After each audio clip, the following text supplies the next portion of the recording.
Before I had a date with a girl, before I held hands or had my first kiss, I was watching graphic sexual content as a 6-year-old boy. Porn taught me that it was okay for others to use my body without my permission. Porn taught me that sex was the only thing girls were good for.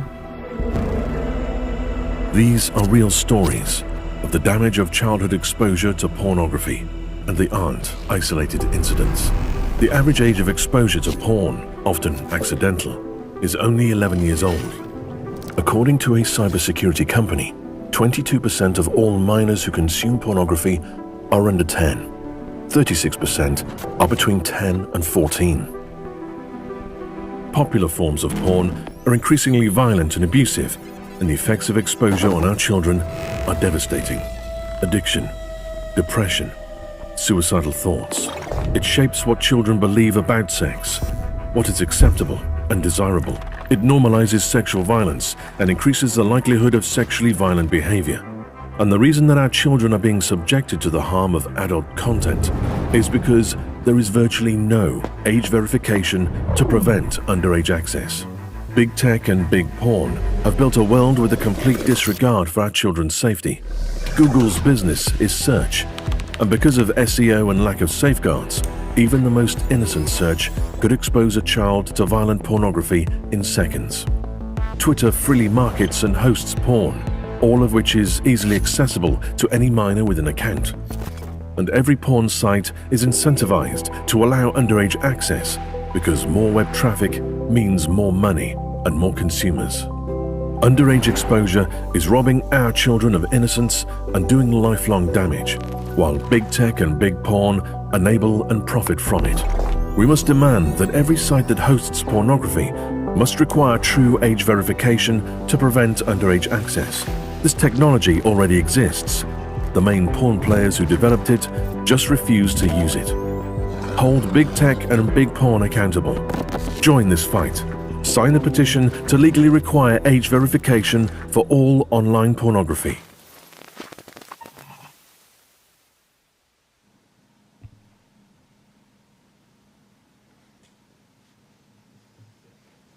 Well, good afternoon. Thank you for joining us today for a special legislative event that will deal with issues that I think are important to our state, our country, and even the world.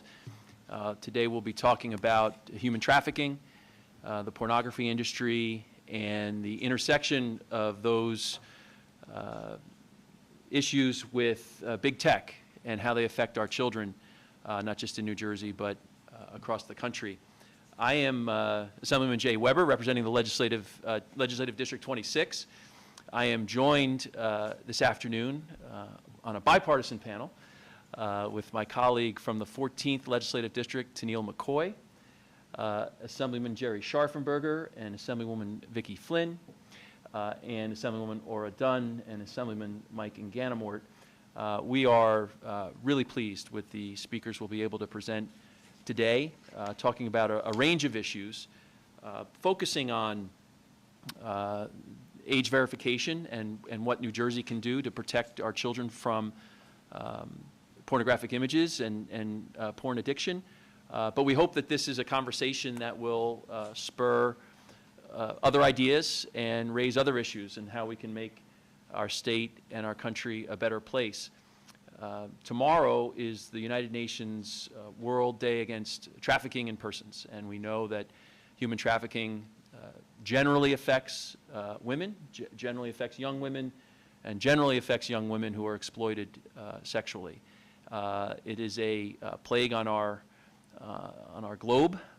Certainly our country is not immune, and whatever we can do here in our little corner of the world, we ought to do. And so we're going to hear from a number of speakers who have particular expertise on these issues, who can enlighten us and I think help us as policymakers improve our state.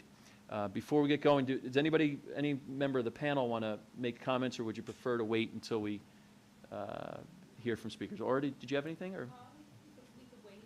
Okay. Thank you. Great. Thank you for hosting this, Assemblyman, and thank all panelists for coming out today. So, Bring us out of our recess. yeah, no, this is, yeah.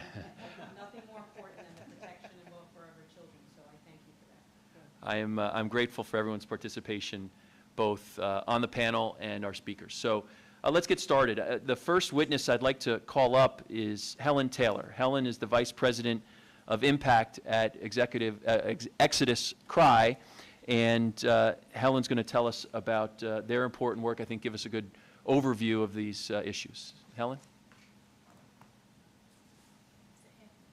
Anywhere you'd like. The microphone is on when it is green.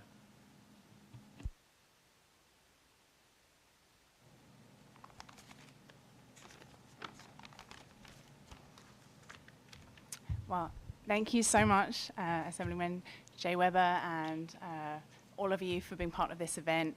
Our team from Exodus Cry and some speakers that we've brought in from across the country and even internationally to speak about this issue tomorrow at the United Nations.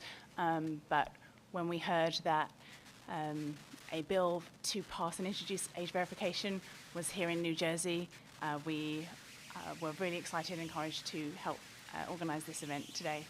Our organization created this video as well as other documentaries and has been focusing on campaigning for age verification for the last several years.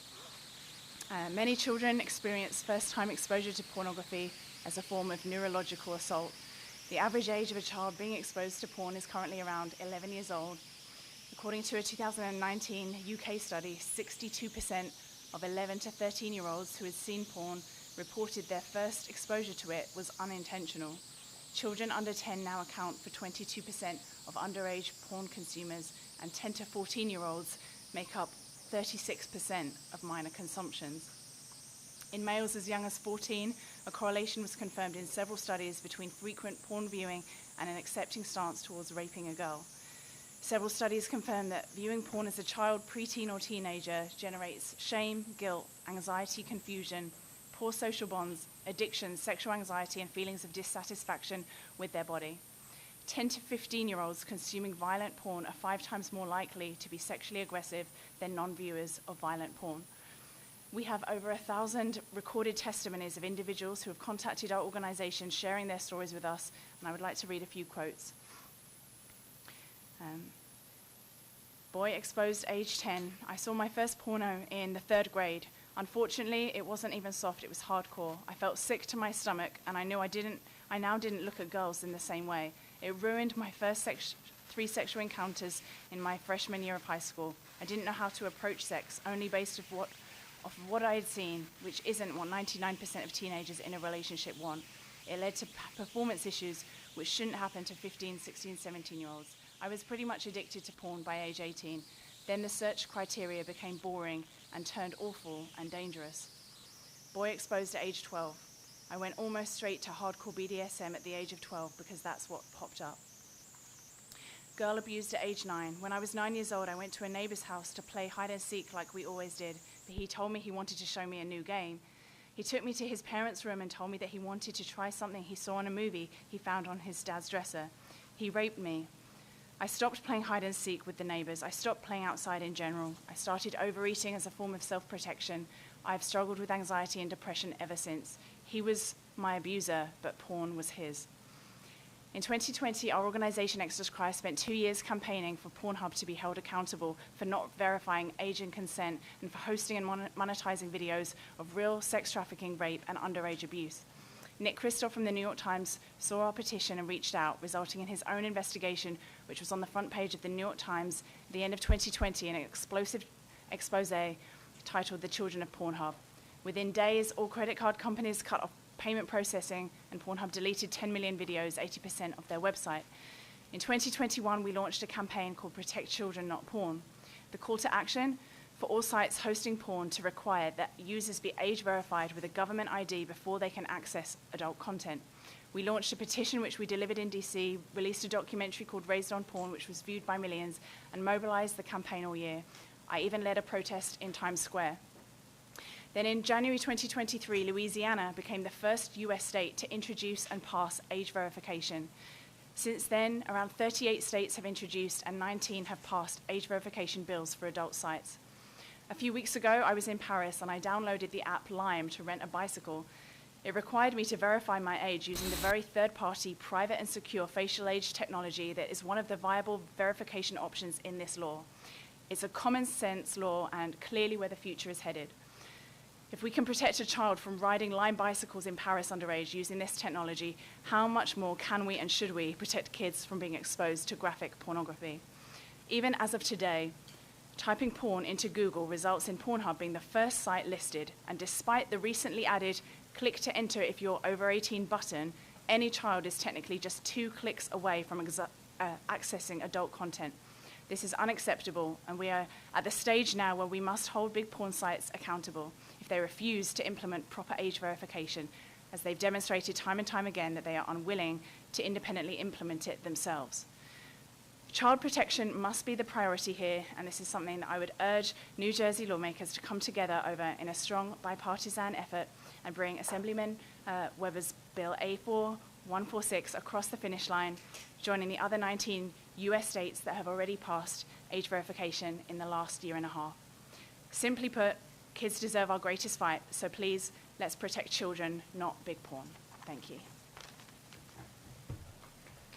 Helen, you want to take? In case somebody has any questions. Marty, any questions or comments?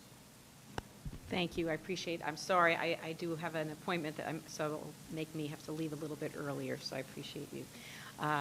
Very interesting information about the Lime application. That was in the UK, right? France. Yeah. So I'm not sure if we have something similar here in the US. But is there any more context you can add to that? Yeah, well, luckily, oh, it is, yeah.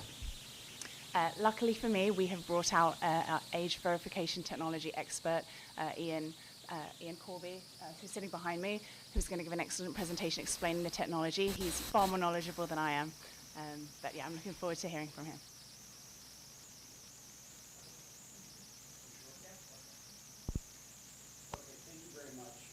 Thank you for that information in your testimony. And thank you to Assemblyman Webber for pulling together this conversation. It's really a testament to his hard work and passion for this issue.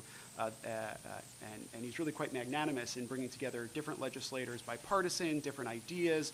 I think everyone up here has a bill or more related to human trafficking prevention and protecting children. So we are all coming at this very much with the same goal and different approaches. I can't say this is a good thing, but human trafficking is so dangerous, and the dangers of pornography are so ever present that there are so many access points to try to solve the issue. So in that spirit, I just want to understand some of the most effective ways to deal with this issue. Assemblyman Webber has a fantastic bill I'm proud to co-sponsor, and like you, I hope that it moves here in the legislature. I have a bill of my own. This is not a plug, but rather an earnest question to understand the differences and where you think we can have the greatest effect. Plugs are allowed. Plugs are allowed, fair enough. Plugs are good. Plug away. It's Assembly Bill 3819, and same concept, only whereas, and I hope I'm understanding this correctly, Assemblyman Webber's bill would hold the Pornhubs and the distributors, the websites responsible for verifying age. My bill, 3819, would put that responsibility with the device manufacturers, those manufacturing internet-connected devices. I don't want to ask if one way is better than the other, but is one way more effective than the other? Should we look at this from both sides? How do you see these two interventions interrelating? I definitely think that we need bills from both sides. So to me, it's not necessarily an either or, it's a both and. Only passing legislation around devices does leave a gaping hole. For example, even if, we basically are just very aware that there are so many loopholes right now in the way that technology and the internet has developed. There are so many access points that children have to pornography, and so our concern is looking at the most common ways that they are accessing porn and being able to put safeguards in those places. So we want several legislation regulating and protecting. From our perspective, if the porn sites aren't required to verify age, there's leaving open several wide gaps for children to still access. So I'm really excited and encouraged to hear about your bill, and I don't think it's a either or, it's a both and we'd be proud to support your bill as well. That's a great answer, both and. I really appreciate it. Thank you. Quick question. Thank you for coming today and taking the time out of your busy schedule and highlighting this very important issue. It's so timely. You know, with school about to start, I do think this is great for us to use the summer months to really delve into a topic that we see happening all throughout our schools too. And the age groups that you've talked about are the age groups I've experienced through my representation of different school districts. Those are the ages where the kids constantly are reviewing and getting access to porn both in school and even on their phones. I mean, so that's a whole different question we could have about what age do kids really have access to their phones at such a young age, especially, like you said, you're 2 clicks away from having access to porn, which is frightening. But I think every parent needs to know that, and I don't think they really do grasp that when they give a 10-year-old, an 11-year-old, a 12-year-old a cell phone that has access to 2 clicks away, maybe even 1 because they're quicker to these type of sites. My question is, I want Assemblyman Webber's bill to get through as quickly as possible, and you mentioned, which I thought was a pretty interesting statistic, that you were able to get 19 bills passed, or you're aware of 19 bills passed in the last year and a half. Yeah. That's almost lightning speed for legislation. Yeah, it is. What, if you could tell us, so that would help us to get this bill across the finish line, what was the tipping point? What information should we be sharing with our colleagues to get this on the floor and voted on with unanimous support bipartisanly and then hopefully signed by the governor? Yeah. I think there's just been a tremendous amount of awareness in the last 2 years of how technology is impacting children in general, in the conversation around big tech, social media, and so it's kind of the overflow of a national conversation we're already having around technology. Representative Lori Schlegel from Louisiana was the first lawmaker to introduce this bill, and she told me personally that she had heard about our campaign against Pornhub and was inspired by that, and it was kind of giving her creative ideas around legislation, but it was actually the story of Billie Eilish, the singer-songwriter, who in 2022 spoke publicly. I think it was on the Howard Stern podcast. She was age 11, homeschooled, and was exposed to online pornography, and just disclosed very publicly the amount of mental health traumas and troubles that exposure to violent, hardcore pornography had on her. And so I think having survivors of the neurological assault of underage exposure to porn speak out, especially someone with the prominence of Billie Eilish. So from our perspective, as much as I'd love for my protest in Times Square to have been what inspired all these bills, I think it was that tipping point for Representative Schlegel. And when there's a good policy introduced, I think it just has that avalanche effect. And it's our goal to see all 50 states introduce this, and on the federal level, I was told Ireland and Spain introduced it last year, so it's not just in the United States. We were part of helping the UK pass the Online Safety Act that Iain was as well. And so it's not just a statewide conversation, it's national and international. I think this is going to be the new international standard, and so just really welcome New Jersey to be the next state to pass this. Thank you so much. Do you have a list of the 38 states in which this has been introduced and 19 that have passed? Can you provide that to the panel? Thank you. Thank you so much. And I'm sure someone, I was looking, I don't want to monopolize all the time, but if someone in their testimony could talk about what conversations they have had, maybe with the Attorney General's office in New Jersey on this issue at all. And if not, we'll start that conversation. I'm happy to start that as well. Thank you so much.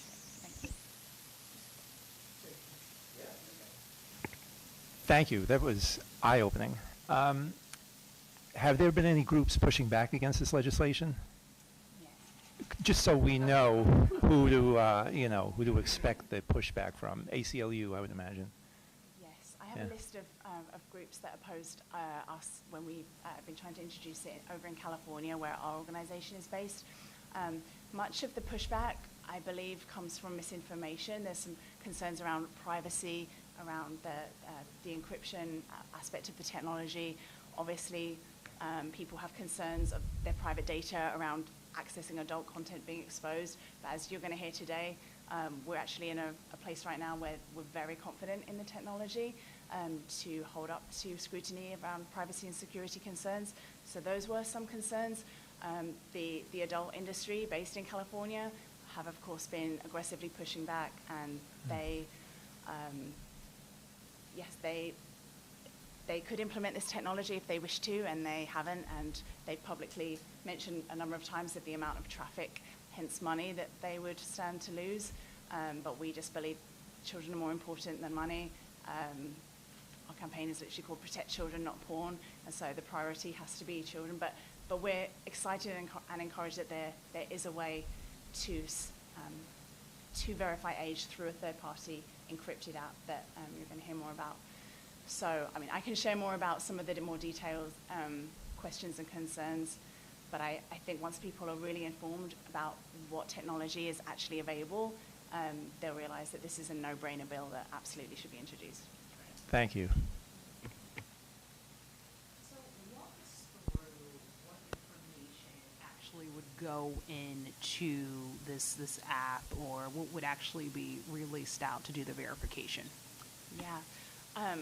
Again, I know that Iain's presentation is going to explain all of that, and I'd really rather he, because my expertise is not in tech, so I wouldn't want to do the disservice.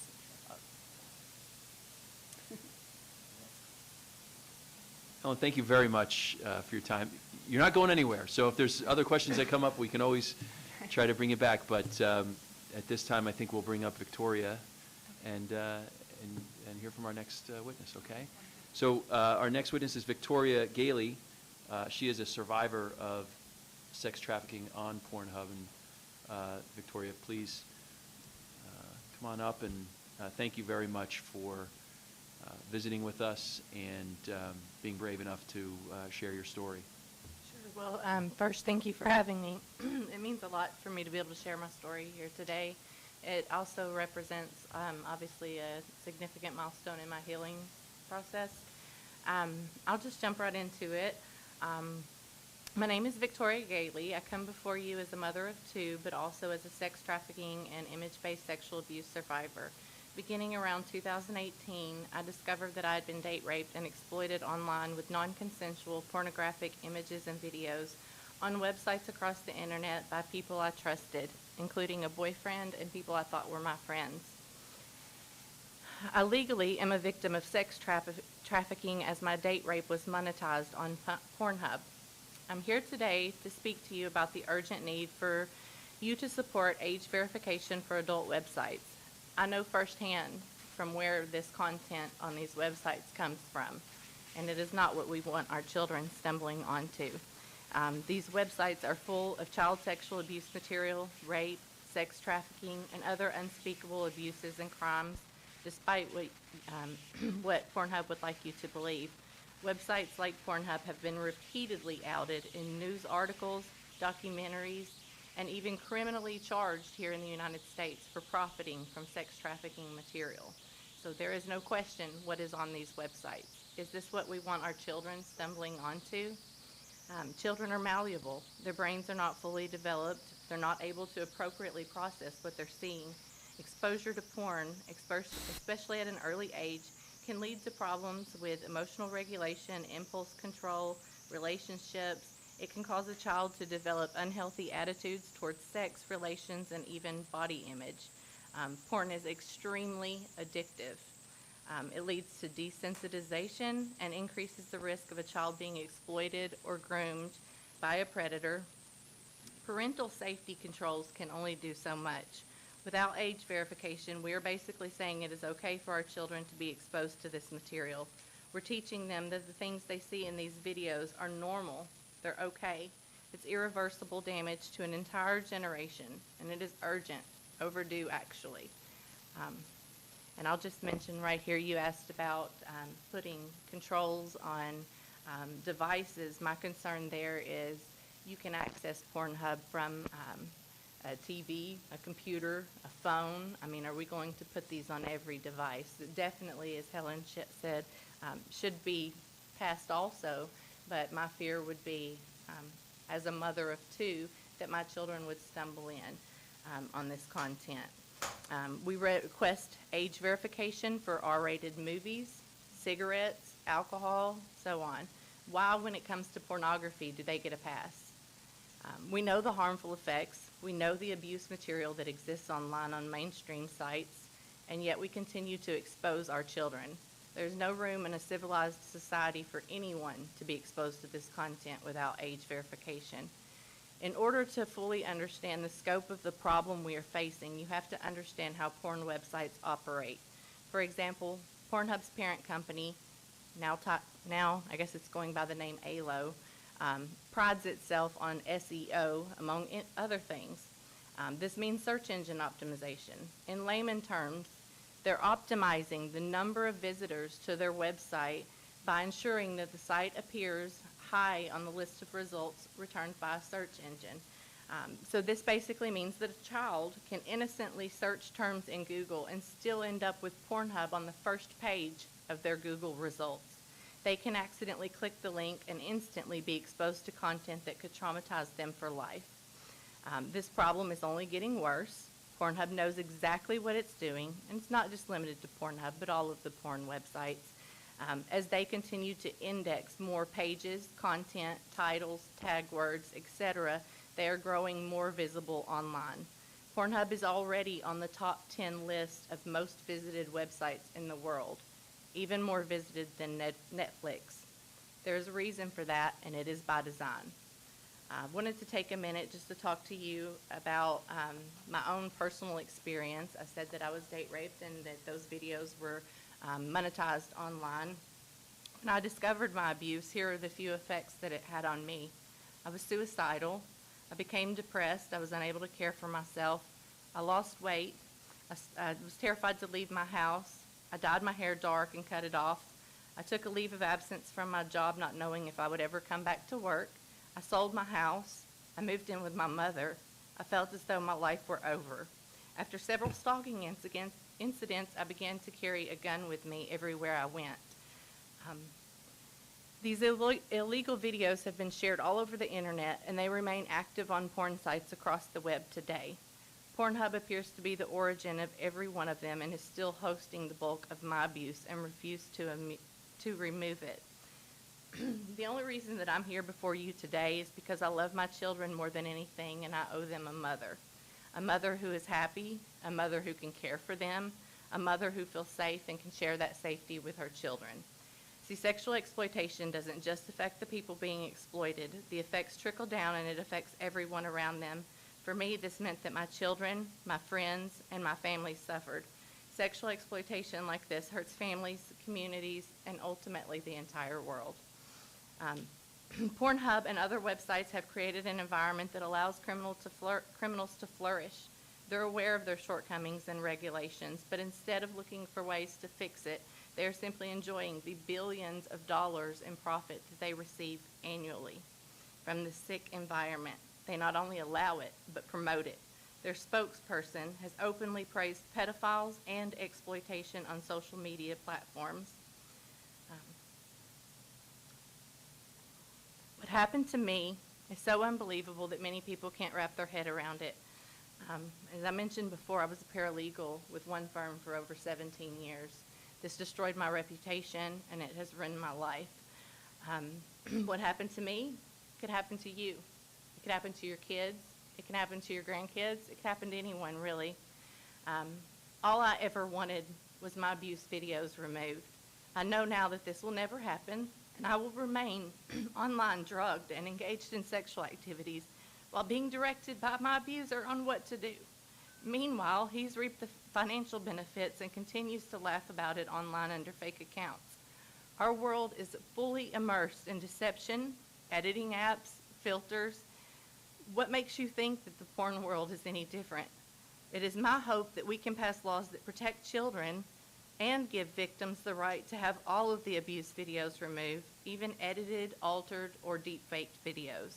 Whenever there is any doubt the law should lean in favor of a victim, there must be a means to enforce removal of non-consensual videos, even after they have made their way online or if they are faceless or edited. I hope that in hearing my story, you can see the connection between sex trafficking and pornography and enact policies to protect children and adults from both sides of the screen. I appreciate your time, and I thank you again for allowing me the opportunity to speak today. Well, Victoria, thank you very much for sharing that. I know it's not easy, but it's powerful and really impactful. You were a paralegal at a law firm? Do you know, or can you share with us the legal impediments that you faced to removing these images from the web? Absolutely. When I first went to my local police department, I live in a small town, Hendersonville. We don't have a sex crimes or an internet crimes. We don't have any specialized, they don't even have an internal affairs. So when I first reported the abuse, they did not believe me. I was treated like a criminal. I was interrogated. It caused what my therapist has referred to as a secondary trauma. It took years of advocating, reaching out to U.S. attorneys, attorney generals, organizations like Exodus Cry have been there for me, and I eventually connected with the FBI. I sat down with the U.S. attorney in Middle Tennessee with the assistant Brooke, and the concern for her with my situation is that sex trafficking, this doesn't fit what you typically would think of as a sex trafficking crime.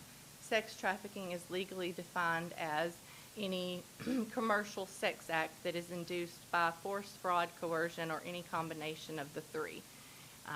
Her concern was that mine was not a commercial sex act because I was not a prostitute and I did not receive any money. No one was paid at the time of the encounter.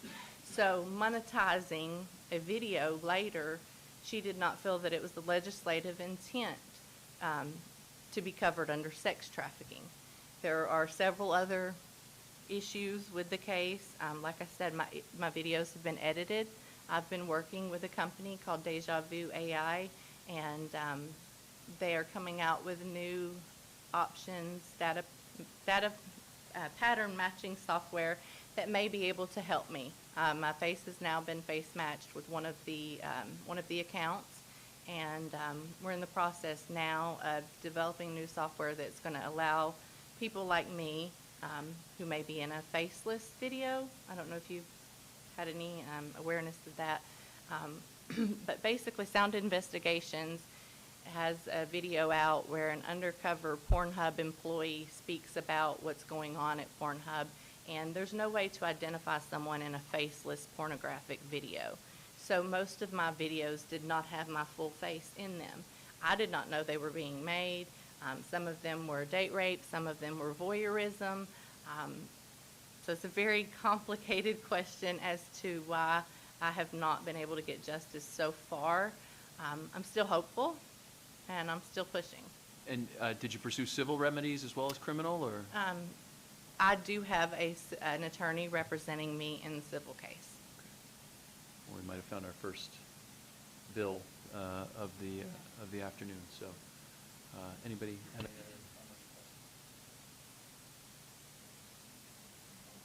Victoria, thank you very much. Okay. Well, thank you for having me. Yeah.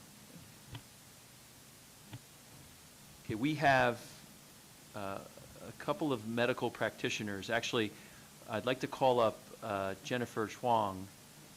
Jennifer is the Vice President of the New Jersey chapter of the American Academy of Pediatricians. And Jennifer, if you'd join us.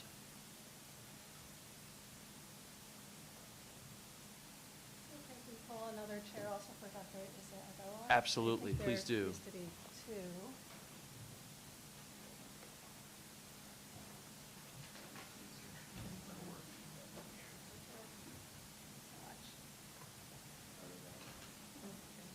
Thank you. Thank you, Assemblyman Webber. Dr. Chuang, thank you for joining us today. Really appreciate it. I have with me Dr. Ngozi Agawa. She's our chief resident of pediatrics at St. Joseph's. She's made this one of her areas of expertise at our institution. So I have to say that I've lifted a lot of my information from her work. So I want to make sure that I give her due credit. And if you have any questions, hopefully she can be one of my references as well. I wear a few hats. As mentioned, I'm here representing the New Jersey chapter of the American Academy of Pediatrics. In addition to being the vice president-elect, I'm also the co-chair of government affairs. So sometimes I show up at panels and talk about pediatric issues, and I'm so glad to see so many people here who care so much about our children. My day job is also I'm an adolescent medicine physician at St. Joseph's with Dr. Lisa Agaloa, and I'm their pediatric residency program director, so that's my day job. Much of the information that I'm going to discuss with you is from the national report from the American Academy of Pediatrics. Many of the slides that are in front of you, I apologize that the print was too small. I was trying to conserve on paper, but then realized that the font came out very small. Many of those slides were made by Dr. Isagaloa. So many of the things I'm going to say today are from the clinical report on exploitation, labor, and sex trafficking of children and adolescents, healthcare needs of patients, which was published in January of 2023. So that's our last updated report. It's estimated that globally 3.3 million children and adolescents experienced forced labor in 2021, about half of which were subjected to commercial sex exploitation. Our numbers are actually not very well known in the US, sadly. I wish I could tell everybody. I think probably the whole audience knows that. But we don't actually have hard numbers of what is known in the US, including in New Jersey. The numbers that we do know, I think we can all agree, are a drop in the hat. They're underestimated and underreported, both for child labor as well as sex exploitation. As pediatricians, we do know that trafficking inflicts devastating trauma and devastating health effects on children. And in 2018, shockingly, the top 3 countries of origin of persons, including adults and children, who are experiencing trafficking, both of labor and sex trafficking in the U.S. were from the U.S. or from Mexico or from the Philippines. I found that very shocking to learn. As I said, we don't know a whole lot about the U.S. We don't know a lot what's happening with domestic trafficking of children across state borders. But it is suspected that in recent years there's been a significant increase in child trafficking, including sex exploitation. The typical age we estimate of entrance into sex trafficking and exploitation is between the ages of 11 and 17. Here I think we can speak as pediatricians that there's so much that's vulnerable about children. They're vulnerable to manipulation and exploitation. They have limited life experience, of course. They're so young. Naturally, there's a want and a need of attachment and acceptance, especially from parents and other loved adults.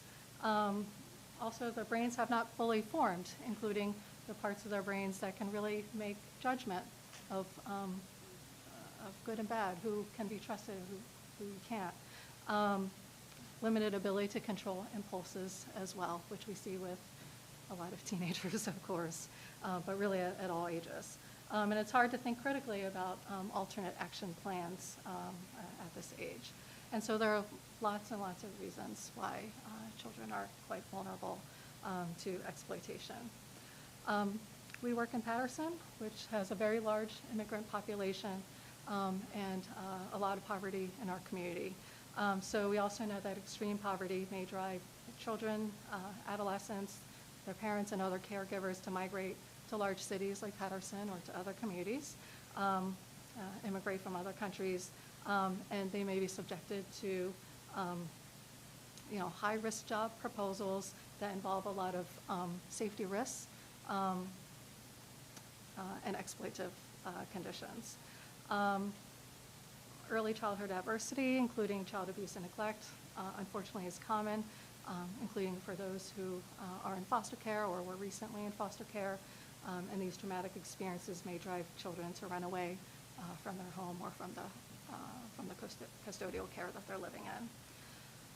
For immigrants that are moving to the U.S., including to New Jersey, those families may have given smugglers their life savings, taken out debts, charged exorbitant amounts to cross the border, and these families, including their children, may subsequently be forced into labor or sex exploitation to pay off debts. Other marginalized communities, including LGBTQ youth, including trans youth, may be at particular risk of trafficking, especially if they experience unstable homes, if they've been told to leave their home, they may experience homelessness and thus may engage in transactional sex work for survival. In a study of homeless youth in New York City, transgender youth were nearly 7 times more likely to engage in transactional sex work than non-transgender youth. And gay and bisexual youth were 6.6 times more likely than their heterosexual counterparts to engage in transactional sex. So the victims, I think we all know, may be recruited by people who seem like they're trusted loved ones. They may be recruited by peers, relatives, trusted community members, they think, or complete strangers, but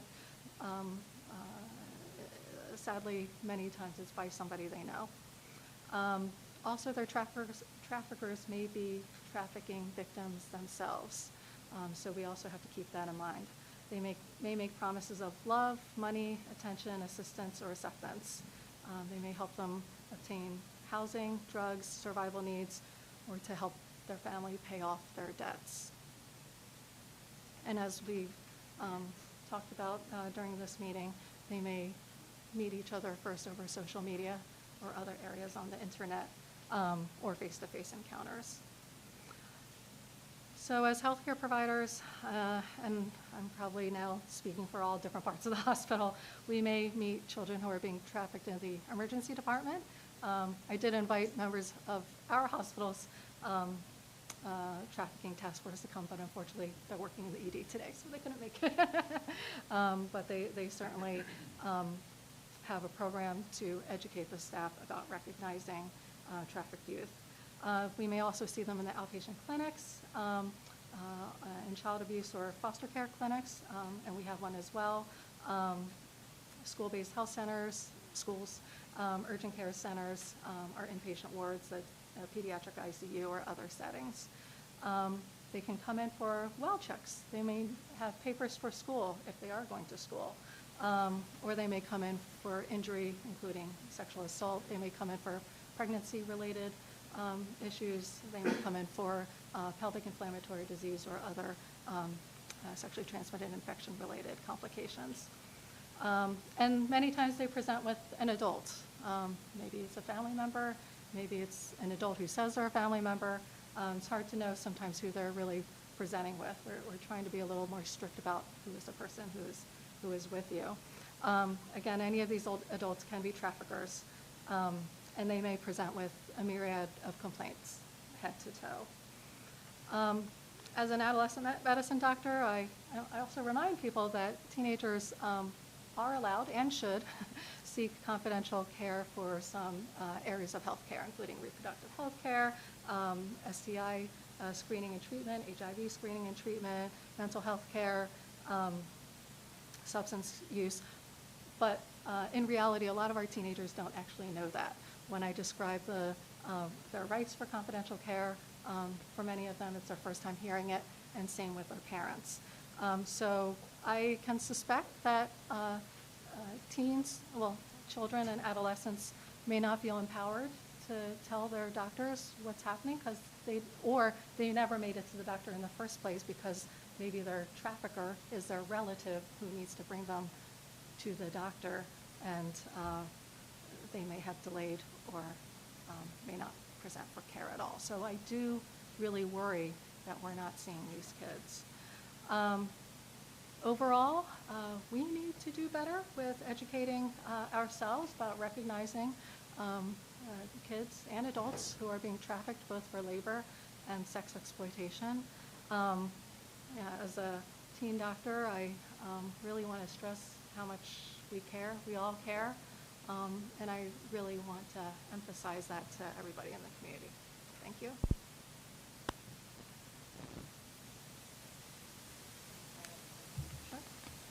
And well, I'll pose it. If we need to wait for the complete testimony, I'm happy with that too. But as a healthcare professional, you are required, right, by the mandatory reporter law. So tell me how that occurs. I know there's training of the professionals in the hospital when this is exhibited. How is that addressed and handled?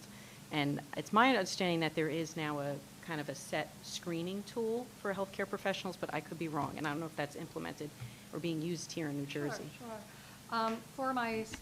For healthcare providers, we are mandated reporters, and we are taught that all we need is an index of suspicion that a child is being neglected or exploited, and before we make that call. So we are not to be the legal team, we're not the detectives, we're not to do the investigation, but if we have an index of suspicion. I think we do have the luxury of working with large multidisciplinary care teams. So I do have social work, at my right-hand side. We do have an excellent child protection team, and when DCP&P hears the story, they are able to come at a moment's notice if it's urgent. We are trying to implement more screening tools into the hospital. There are a couple screening surveys that we can use for children that they are also encouraged by the American Academy of Pediatrics. One of the references that I put in there, I didn't put the whole list of questions, but I believe there are 3 possible screening tools that hospitals and other healthcare providers may choose to use.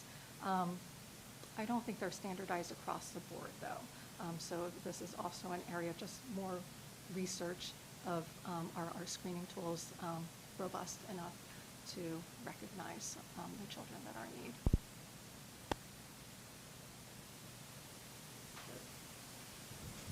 Thank you very much for that. Could you tell us if there's a mechanism or a system for people who are being victimized, underage folks, or if you come across a case where you feel somebody's being victimized, where they can reach out anonymously and report this, to your point about sometimes relatives are the exploiters, where they would feel very nervous about confiding in anybody. Is there anything confidential out there, or is that something that's missing that's maybe needed to be put into place so people have a safe haven to be able to alert someone to this situation? The information is out there. The New Jersey Coalition on Trafficking. I hope I got the whole name correct. So we do have that information. We have the hotlines. We have the confidential website that they can go to.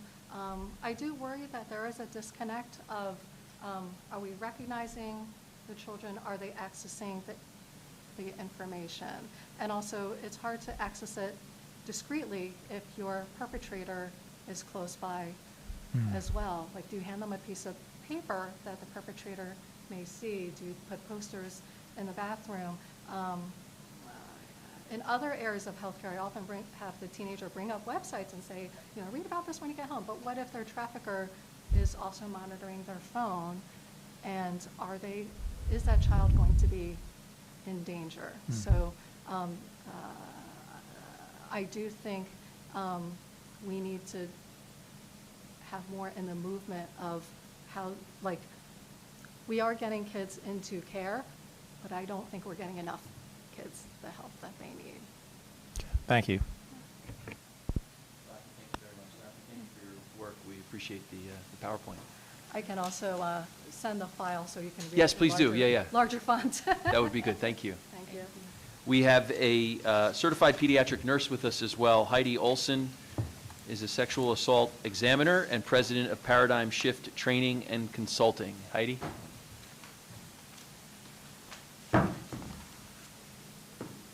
Thank you for joining us. Thank you for hosting this. I'm so thankful that you all care about this issue, and it's an honor to be here. As a pediatric sexual assault nurse examiner, I've performed and or reviewed over 1,500 pediatric forensic exams of children who have been sexually assaulted over the last several years.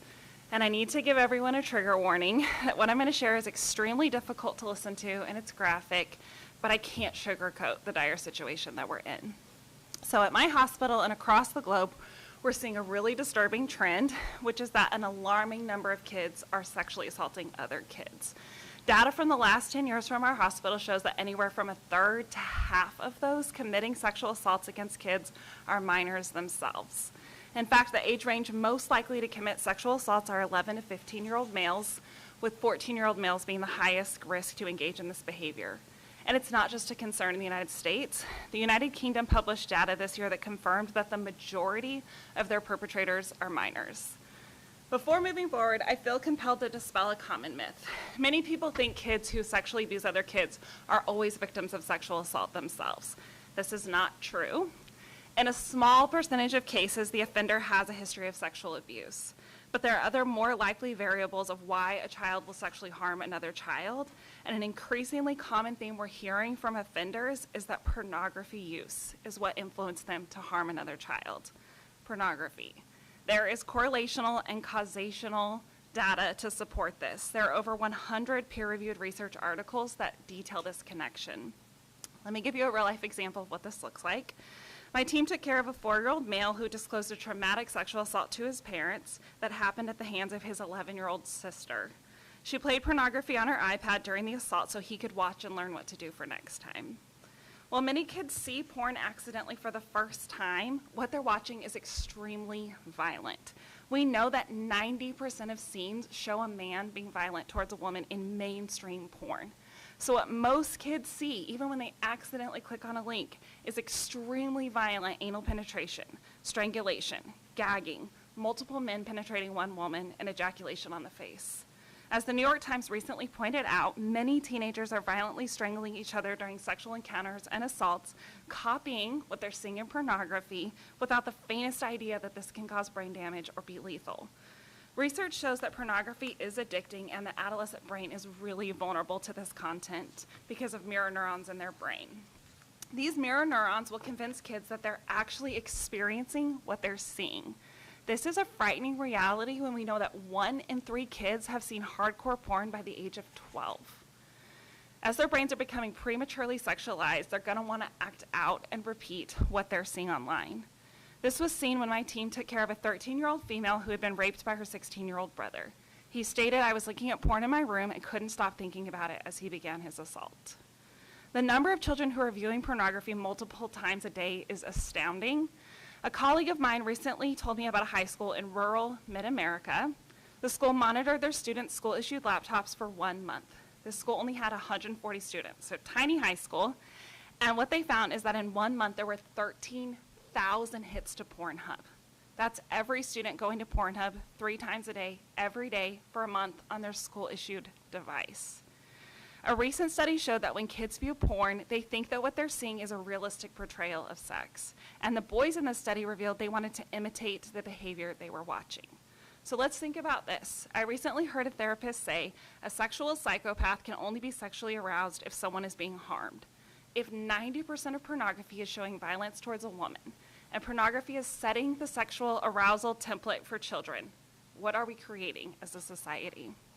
I will never forget the 14-year-old female who was gang raped in a public bathroom by 3 14-year-old males. Some of her peers were outside of the bathroom as this trauma unfolded, and instead of her peers intervening, they cheered and clapped when she walked out of the bathroom, as if her gang rape was a badge of honor, because in porn, it is. A recent study estimated that 2/3 of adolescents are currently addicted to online pornography, including high rates of female addiction as well. The fallout that's happening to kids is overwhelming, and most adults have no idea this is happening with kids, which makes it imperative that age verification is in place to protect them from an industry that does not care if it traumatizes them. We have to act because we are losing a precious generation of kids who think sexual violence is the norm. Thank you. Thank you, Heidi, for sharing that. Does anybody have any parents best communicate with their children? I mean, what are some of the tools and resources that you are talking to and providing parents? Yeah, so that's a this great difficult question. conversation for them? Yes, because that is the number one thing when we tell parents, their eyes get this big, right? It's like, I'm not having that conversation with my kid, but their kids are already seeing this content. So I'm actually working on a project with a group called Culture Reframed, and we're creating materials for parents. It's going to go to all the child advocacy centers in the western half of the United States, basically saying, here's how you have these conversations. This is why it's important. We will script out exactly what to say so we can take the fear out of these conversations. Because a huge part of a protective measure in all of this is talking to kids, normalizing it, taking the shame out of it, and that's just not happening right now. So there are several things that exist, but that is one tool that's currently being created.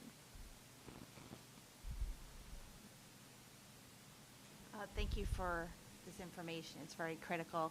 I mean, when I was going to ask a similar question, what could we, for now, what could we tell parents to do now? I'm going to share this video of this testimony with our superintendents in our school district to start off with in our county.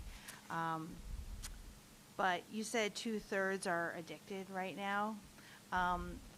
Would you see that trend is somewhat related to the fact that we had the kids using electronics mainly for school purposes? Is that where you're seeing that trend go Absolutely. up? The vast majority of kids are accessing, pornography through a device. So the Right. more they're on a device, the higher the odds are they're going to stumble upon something, or simply, seek it out of curiosity, which is normal. But again, what they're watching is extremely violent, and they probably aren't thinking, when I click on this video, I'm going to be watching someone be gang raped or whatever it may be.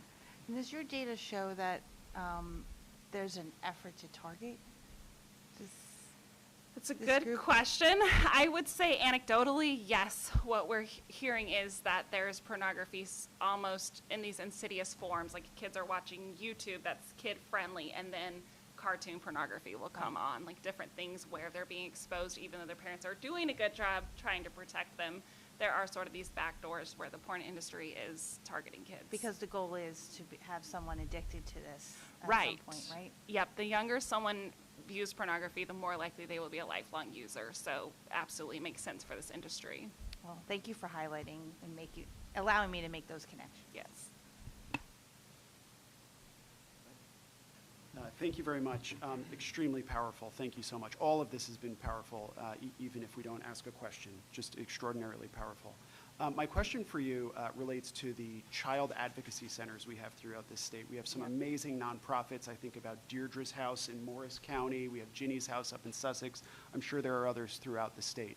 Do these, these are incredible small nonprofits that work every day to deal with some very heavy issues. Do they have the tools and the wherewithal and perhaps the knowledge on some of these digital aspects?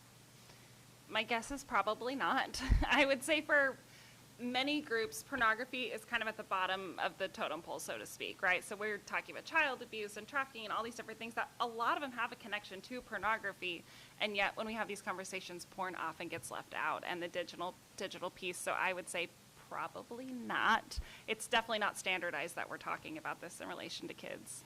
I mean, this is what you do. I mean, Yeah. Are there folks in this sector who are educating or working with some of these nonprofits to get them up to speed on how to stop some of this in the digital world? It's a good question. I think it kind of varies if you have a champion who gets it and is willing to step out and talk about it. But I would say most people, there's an element of shame, and it's almost like we just don't want to go there and connect the dots. Sure. And I think it's important to add that, before I make that assumption, I'd love to hear your thoughts or the evidence that you have behind it. But this is happening outside the school. This is with the individual device in their hands, right? I think we're at some crazy statistics that like 90% of all teens have a cell phone. So they've surpassed the bill-paying adult in accessing that device, Yes. right? So, because I think if we were to have an educator here in front of us, and they would say, look, we're teaching cyber safety in schools. Right. We're teaching responsible behavior on how to navigate online, and we have all these firewalls. So, I mean, when you mentioned about how easy, and we learned how easy it is for Pornhub to be at the top of the Yes. search. So, would you refute that if we had this superintendent here to state that? Or so give us a sense of kind of the when and where. Yeah, no, I completely agree. I think the majority of this is happening with the kid's individual device, especially if there aren't any filters or parameters or parental checking on the device. It's so easy to access. So yes, sometimes it's happening on school-issued devices, but I would say the majority of consumption is happening on a smartphone. Heidi, again, thank you so much. All right, well, we have heard from just 4 speakers so far. We have 7 to go, so we will keep going here. But we've heard about the social and the neurological and the legal and the political and the economic and the medical and the emotional impact of these issues. Let's maybe take it down a notch, perhaps, and talk about the technological aspect of these issues. So Iain Corby is the Executive Director of the Age Verification Providers Association, and maybe we can take a little emotional break and hear kind of technically how age verification might work. Iain, thanks for joining us. You've come all the way across the pond to be with us, is that right? Yes, I was. With the accent to prove it? Indeed. Okay, thank you. San Francisco last week, back home, and then back here to see you. But it's a great... I can work on that. But I mean, it's a great privilege to be here, so thank you, Assemblyman Webber, for inviting us. I'm Iain Corby. I'm the Executive Director of the Age Verification Providers Association, and we're a global trade body representing 30 suppliers of online age checking solutions. And our mission is to make the internet age aware. That's age aware, not identity aware. When you walk into a bar, the bartender doesn't need to know your name, he just needs to know you're over 21. We've heard some impactful testimony here today, and I think I'm here to tell you, as legislators, it's really not hard to solve this.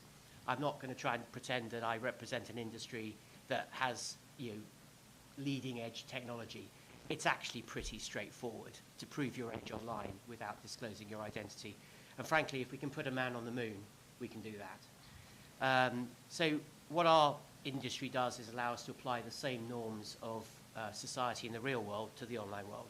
So we wouldn't expect to let our kids go downtown here in Trenton and walk into a strip club or a casino or a bar without being checked for their age. And that's what we ought to do online, particularly as we spend more and more of our time in the metaverse. Last year was actually the 100th anniversary of age verification. So in 1923, Nancy Astor equalized age requirements for alcohol in the UK. But we're seeing lots of countries around the world requiring this. In the UK, we had the Digital Economy Act. A chap called Boris Johnson got cold feet about that, but they brought it back now with the Online Safety Act, which comes in next year. Australia's about to start a trial of age verification technologies, and Europe's brought in the Digital Services Act. We even have a bill in Texas that the Fifth Circuit recently upheld, although we'll be looking forward to a Supreme Court review of that, which I hope we will win. So we were founded in 2018 as an industry anticipating that UK law, and the porn sites themselves realized that people weren't going to be comfortable handing over their ID to a porn site, so they effectively encouraged a new industry, these independent third parties to check your age. And I thought it might be helpful just to take you through how they do that. But the key thing is that my members check your age, and then they throw away all the information about you. They don't need to keep any personal data. They just need to know that this user has been tested in the past, and we know they're over 18. And then when this user goes to any adult site, the adult site says to my member, hey, we've got one of these users who's signed up with you. Can you confirm they're over 18? And we just send a yes or a no. No information, no name, no date of birth, just yes or no. So let's talk about how we can do that. The sort of traditional measures, I don't know if you remember when you bought alcohol, you might have had to hold up your ID and take a snap. Well, now we can do that, obviously, with a camera on the phone. Actually, we can read all the details on your phone, calculate your age on the phone, and send that yes or no to the age verification provider without any of this information leaving the phone. So that is privacy preserving. But more recently, we've got age estimation technology. So you take a selfie, and using AI, we can estimate your age within about 1.5 years of your real age. Now, that's not necessarily going to work if it's your 18th birthday and you're trying to go online on that day. But if you're as old as me, we can be extremely confident that that technology has proven my age. So say that might deal with everybody over 23 or 25. They can just take that selfie. Again, that process can happen entirely on the device. If you're not comfortable using your face, this is a really innovative area. And just in the last month or so, we've got a new member, and they allow you to hold up, make 3 signals with your hand, and based on how you move your hand, they've calculated that they can estimate your age with enormous accuracy as well. We can also use your voice, or if you're willing to share your email address. Based on where you've used your email address, not many 5-year-olds have been searching for a better interest rate on their mortgage using their email address. So, using points of data like that, again, great way to estimate your age. So we have all these different methods. So we can confirm, of course, that this is accurate because we have international standards that we've written with the British standards, the IEEE, which is a US standards body, and the International Standards Organization is finalizing one at the moment. And you can be independently audited as a provider against that, so we can check that you are accurate. Now, I wouldn't claim we're 100% perfect, but the aim of the game here is to stop most kids seeing most porn most of the time. So if you set a bar as legislators of, say, 99%, we want this to work 99% of the time, that's perfectly possible to achieve, but it's also realistic. And it doesn't, we could achieve 100%, but it'd be like super inconvenient for everybody. You'd be having to check on the hour every hour, which incidentally is what the French regulators just asked people to do because they're being really tough, but I wouldn't recommend that. Cost is no excuse either. When I first started a business about 5 years ago, it was costing maybe $1 a go. The UK government has formally estimated it to be 12 cents now per check. A site will probably do that check once a year when you open an account. It might be a good idea to check it every year to make sure the same person's in control of that account, but it's 12 cents in the adult industry, which is making a considerable amount of money. I mentioned before about data security, that we don't keep your data. The only non-hackable database is no database at all, so we just don't keep that data. There is, of course, a small window where you might be sharing your data. We use the same sort of security that banks or healthcare providers would use, so there is a risk in that small moment when we're checking it. But there isn't some big database full of people's personal details, and there absolutely isn't a list of all the websites that you visited, because that would be so attractive to hackers that you'd be under attack all the time. It's a really effective piece of legislation. You may be told, oh, kids will use virtual private networks. Well, I've had a look at Assemblyman Webber's piece of legislation. I haven't seen the bit in there that says you must not allow children in New Jersey to access pornography unless they're smart and use a virtual private network, in which case it's okay. The law is the law, right? So the websites have to protect all kids, no matter what measure they use to get themselves onto the internet. The only area I might suggest you could do a bit more thinking is around enforceability. A lot of these websites are based overseas.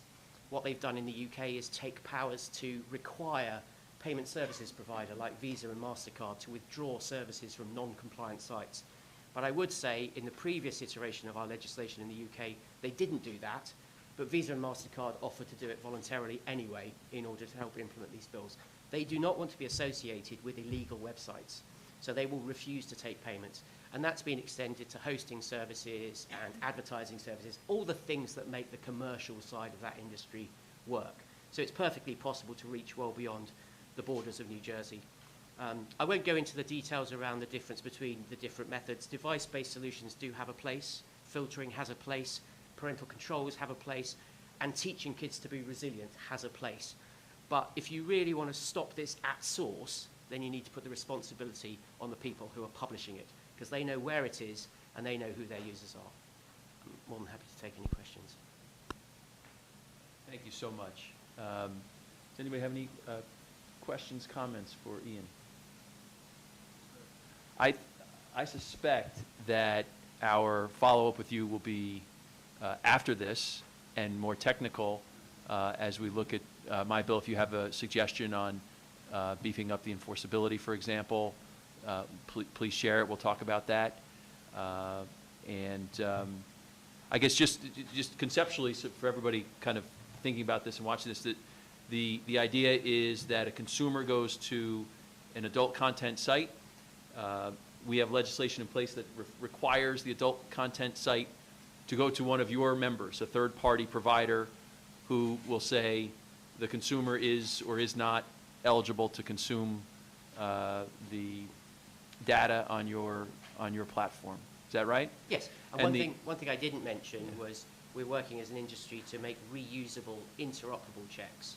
So that having done a check to access one site, you can accept a token on your device, which is a little bit towards the device-based solution, but it's a temporary token, which will allow you for a period of time to access other sites without having to repeat that process.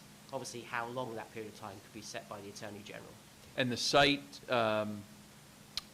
the check is instantaneous? How long would the check take? Oh, like that facial age estimation might take a couple of seconds. You may be taking 30 seconds if you've got to pull out some ID and take a photo and a selfie to check against that. But it's not a long and complicated process. And as I said, it's just when you're first signing up to these sites. And you leave it to the adult content provider to choose the verification method that would be compliant with the law, correct? Yes, typically they will refer you to the providers they've contracted with. Our interoperability solution means that if you've already done a check in the last few months, then you won't have to repeat that process. Is there a way for consumers who think they've been misidentified to protest in a way to say, hey, actually I am eligible to view these sites? So we were born in Europe where the general data protection regulations require you to be able to appeal any data that's held on you that is incorrect. Most people would have some ID, so if you fail a face estimation, for example, you then resort to ID. But if you don't have ID, then you may need like a backup process. So we have a vouching process where you could go to a teacher or a healthcare worker and they could go online and vouch for your age as a last resort. And again, the regulations when they're implementing the law could stipulate that that's a requirement, that the platforms have to make sure that everybody can prove their age one way or another, no matter how expensive that might be. Anybody else? Yeah. Quick question. And what other industries are using this technology to verify age? I'm assuming, assume alcohol, like shipping alcohol from state to state or something. Can you give us any examples if you know? Yes. So as I said, we sort of stood ourselves up in 2018 expecting it to be for pornography. That didn't happen. So there was a pivot to alcohol, to vaping products, to online gambling in particular, which of course is taking off around the world, and the US is now catching up. Gambling is another really interesting one because it's state by state, so you've got to be really sure that somebody's in the correct state before they're allowed to gamble. Hence, we have really good ways of telling where you are, which is very relevant for this VPN question where people pretend to be somewhere that they're not. So it's being used quite often for that. I would say, obviously, those other use cases, anonymity is not as important. If you're ordering something online, you kind of have to tell them who you are and where you live, otherwise it's never going to arrive. But we started by building anonymity. And anonymity has become really important for children's data. So you have COPPA, Children's Online Privacy Protection Act. You may have the Kids Online Safety Act relatively soon as well. Again, where we're needing to know about the age of kids as to whether they can share their data without verifiable parental consent. So anonymity is also important when dealing with kids' data for age verification purposes. And I'm assuming, you think of the 15-year-old boy that gains access to dad's account. How do we? Yeah, so I mean, shared devices, borrowed devices. So the family tablet, for example, we do still have to rely on dad to log out in the same way as we have to rely dad not to leave his copy of an adult magazine on the coffee table. There's only so much we can do inside the household. We can, however, prompt for what we call re-authentication. So double checking you are still the same person who did the age check. Now, how often you do that is a discretionary matter for a regulator. You might want to just check every 2 weeks that the person who's using that account is still the same person who did the age check, which might be a PIN number, a password, or if you want to be really strict, a biometric check with check the image is the same one you saw before, where you've kept some sort of hashed record of what that image looks like. So there are ways and means. It's a balance between convenience and accuracy, and you obviously want to get that right because people might rebel against it if you make it too strict. And you are permitted to laugh at this question, but I want to ask it. Are there any adult content providing companies to date that are participating in this without any government intervention or requirement? Without government intervention,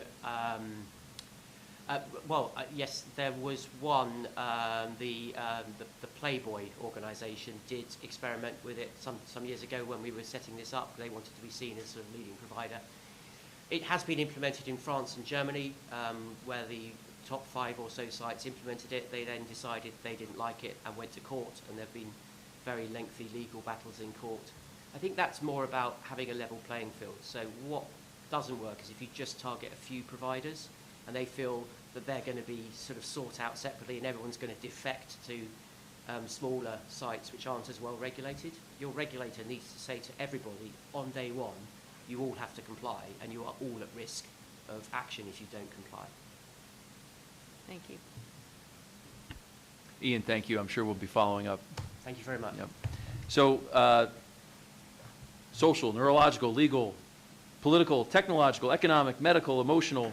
I want to bring up a friend who I think will touch on his spiritual journey as much as anything, but with some powerful testimony. Cole Allen Johnson is a New Jerseyan, and he's founder of Screen New Jersey.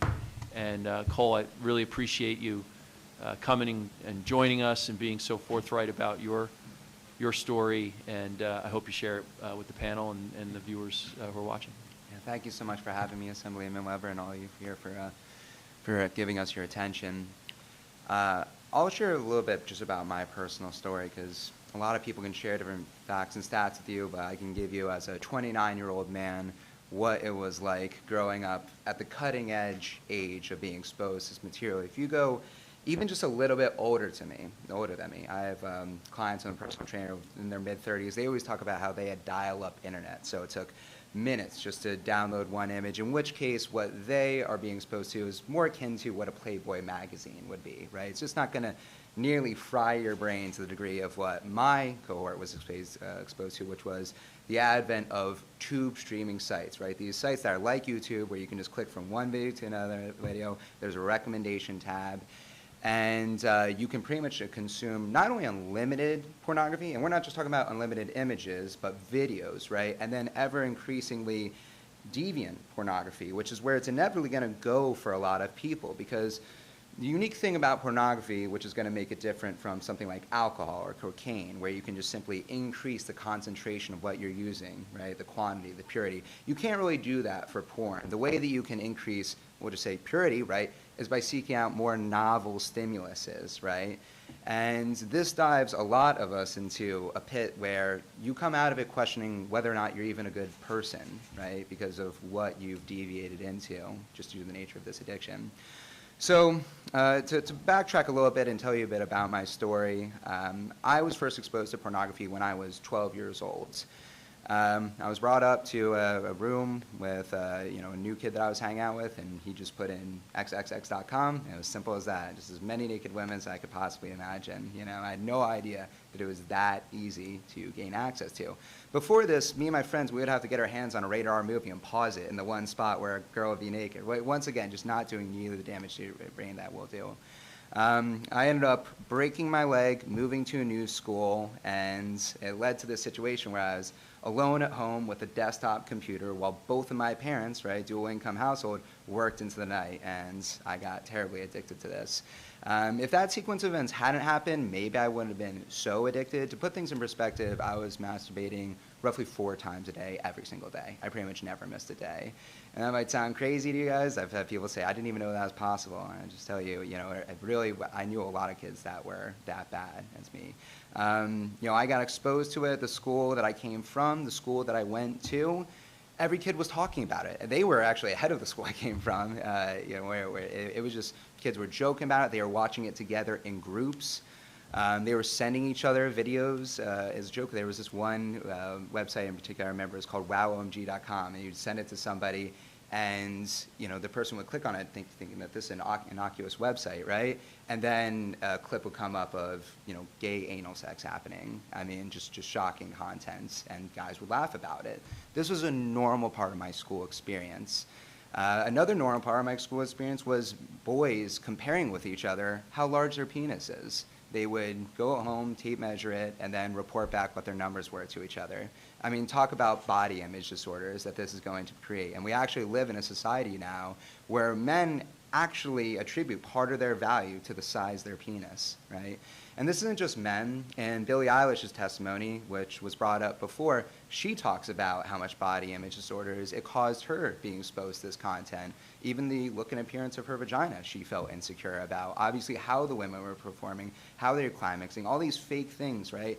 Our minds at this age simply can't understand that what is being performed in front of us, right? These people were paid to do this, right? If they weren't paid to do this, one, they would not be doing these acts, and two, they wouldn't be faking that they were enjoying it when you're just being downloaded stuff that's just not computing.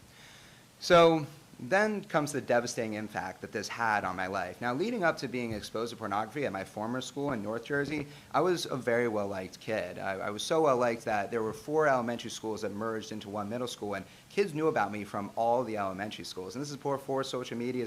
I was always looking to have fun, include people and things, I would just love to be around people. That all changed when I moved to the new school. Okay, I retreated within myself. I had major personality issues. People would do something small to upset me, and I would blow up at them. I could not control or regulate my emotions. This might sound common because we see this in our youth a lot today, and I believe that this is a prime factor of kids not being able to control their emotions. And this obviously alienated a lot of people from me, and porn was my coping mechanism. I didn't even know that porn was my coping mechanism until I tried to quit it, and then I realized, oh wow, every time I get stressed out, I run to this thing, right, and it causes me to relapse again. So I had massive social strife from the rest of middle school, high school, college, my young adulthood. Okay, it wasn't just socially what it did to me, it's also what it drove me to. Drug addiction, alcohol abuse, things like this. What the porn did was it made me feel so hollow inside that I just wanted to feel alive for a second. So I would abuse drugs just to feel okay for a second. And then I would end up overdoing it with the drugs, and then I was in another place where I was scared that I was going to be meeting God a little bit too soon and not on the best of terms, which absolutely terrified me, especially when I became a Christian. But, I could have easily died many times. I could have killed other people drunk driving, which is something that I engaged in during this time, I'm very ashamed to say. When I talk to other groups about this, there's often people who are former addicts as well in the rooms, and they will express the same thing to me, right? We commonly think of marijuana as the gateway drug. We all say, marijuana was our first drug addiction. Our first drug addiction was porn. That's what we got exposed to at the youngest age. That's one that really consumed our minds. And how could it not? It preys on one of our most primal urges to reproduce, once again distorts and perverts it, okay? And by the grace of God, Senator Webber brought up spiritually what happened to me. A man who I blasphemed my entire life, right? I was a lifelong atheist, hated God, hated Christians. He saved my life, and that was Jesus Christ. I had tried everything to get rid of this addiction. I just want to really highlight how severe of an addiction this is. There's a clinical psychologist named Albert Rossi who he found in his research that the most difficult addictions to break are to food and to sex, once again, because they play on natural urges. And I certainly found that, okay? I had all my devices blocked with Covenant Eyes, something I recommend you download on all your kids' devices. I blocked things so much that I had to go to the library to use the internet, okay? I was in all these drug addiction things, not only because I wanted to not overdose on drugs, but I also noticed anytime I even had one beer, my inhibitions were too low and I might end up using pornography, okay? I was eating an extremely strict diet of just fruits and vegetables and lean meats because I noticed if I had anything that was unhealthy, it could cause my brain to have a high and a low and I might relapse. These lengths would go joining sex addiction groups, being the youngest guy there, surrounded by guys who, are going through a divorce because they cheated on their wives with an escort, right? These were the lengths I was willing to go to, and nothing took it from me until I realized that it had me beat and it was going to kill me eventually. Either I was going to commit suicide, something bad was going to happen, and I cried out to God, and He took it from me. Yeah, so glory to God.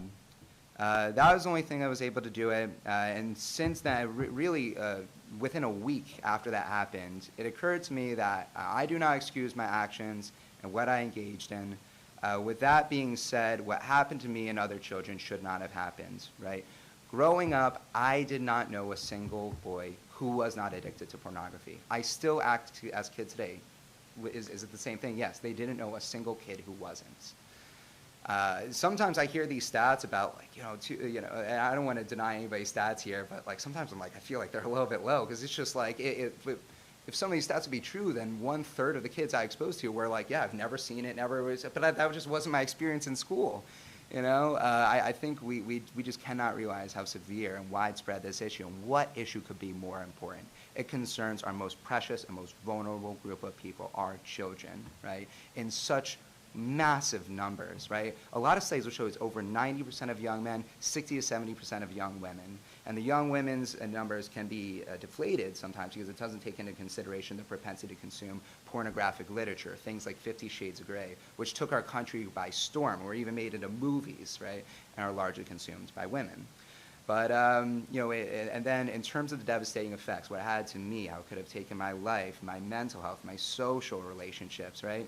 But I am happy to say, when I was delivered from it, that young boy leading up to 6th grade who everybody liked, who went away for all that time, came back. Now churches, they fight for me to come to their church, because they know that if I go to their church, if there's a new person at that church, I'm going to sit next to that person. I'm going to befriend them. I'm going to invite them over to my house for lunch. Okay? So I am just full of love and affection, which was literally sucked out of me by this addiction. Imagine what it's doing to our society. We used to live in a country where people were so close to their neighbors, they would walk into their house without even knocking on the door. And everybody loved that and trusted and thought nothing of it. Now people don't even know who their neighbors are. I have a vision for this country that if we can solve this problem, we will have that ushered back in, that level of love, where when people go to community events, they can actually meet somebody new, right? Where they know their invited neighbors and invite them over for dinner. And right after I was delivered from this by my Lord and Savior, Jesus Christ, I knew that something had to be done about this, and that's why I started Screen New Jersey about half a year ago, with the explicit aim of getting age verification legislation passed in our state. And I will not rest until it is done. So thank you so much, Assemblyman Webber, for introducing this, and you too, Gary Scharfenberger, thank you so much for introducing your pieces as well. So appreciate you. Cole, I don't think I'm talking out of school. Just commenting a little bit on our conversations before this, but we've talked a lot about this issue and its effect on women, right? And you've started to talk about the effect on you personally, but you were very powerful in our conversation about what this did to you as a man. Yeah. You know, how this changed your view of yourself as a young man. Can you share a little bit of that with us and kind of demonstrate or share with folks how this is an issue that affects men as well as women? You could just give me a little bit. Well, you talked about, you talked about how you viewed yourself as a man, and how you're a young man now, 29 years old. Yeah. Have a very kind of clear view of the role you play in your church, in your society, your strength, your vigor, your ambition, and when we were talking, you talked about how things that you kind of consider part of the essential parts of your masculinity were stripped from you, or you gave away to this addiction.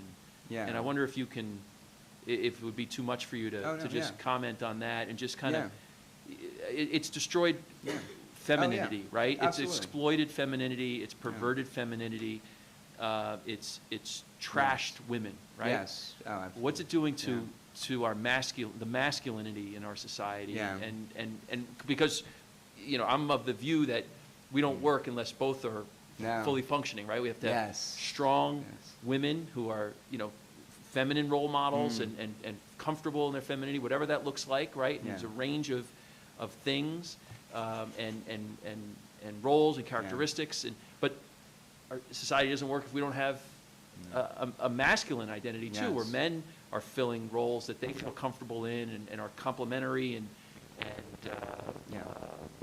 comfortable. And so can you talk a little bit about that? Yeah, well, I mean, first off, physiologically, and this might be going slightly off of where you're going at, but I did want to mention this. I mean, one of the things that really woke me up to how severe this issue was I mean, I suffered from erectile dysfunction when I was like 18, 19 years old, when I was first having sexual experiences, and late high school, early college, and a full third of young men now, age 18 and 24, suffer from erectile dysfunction. It's been confessed to me by many other young men. That's crazy. I mean, that's something that's usually just reserved for people that are, in their geriatric years. But, in terms of what it did to me as a man and abdicating my role, I mean, well, I just knew, first off, that I just couldn't even be a father, right? I mean, I had this girlfriend, beautiful girlfriend who I fell in love with, and, but she was in Switzerland, and the only way we could be together was if we got married. It just wouldn't have worked any other way, right? But I just knew I wasn't ready for marriage because I couldn't even control my emotions, right? As I highlighted before, it did suck away a lot of my ambition. I mean, I had an incredible co-op with American Airlines. I was going to be engineering for them, and I totally flopped on that one because of the amount of anxiety and drive that this took away from me.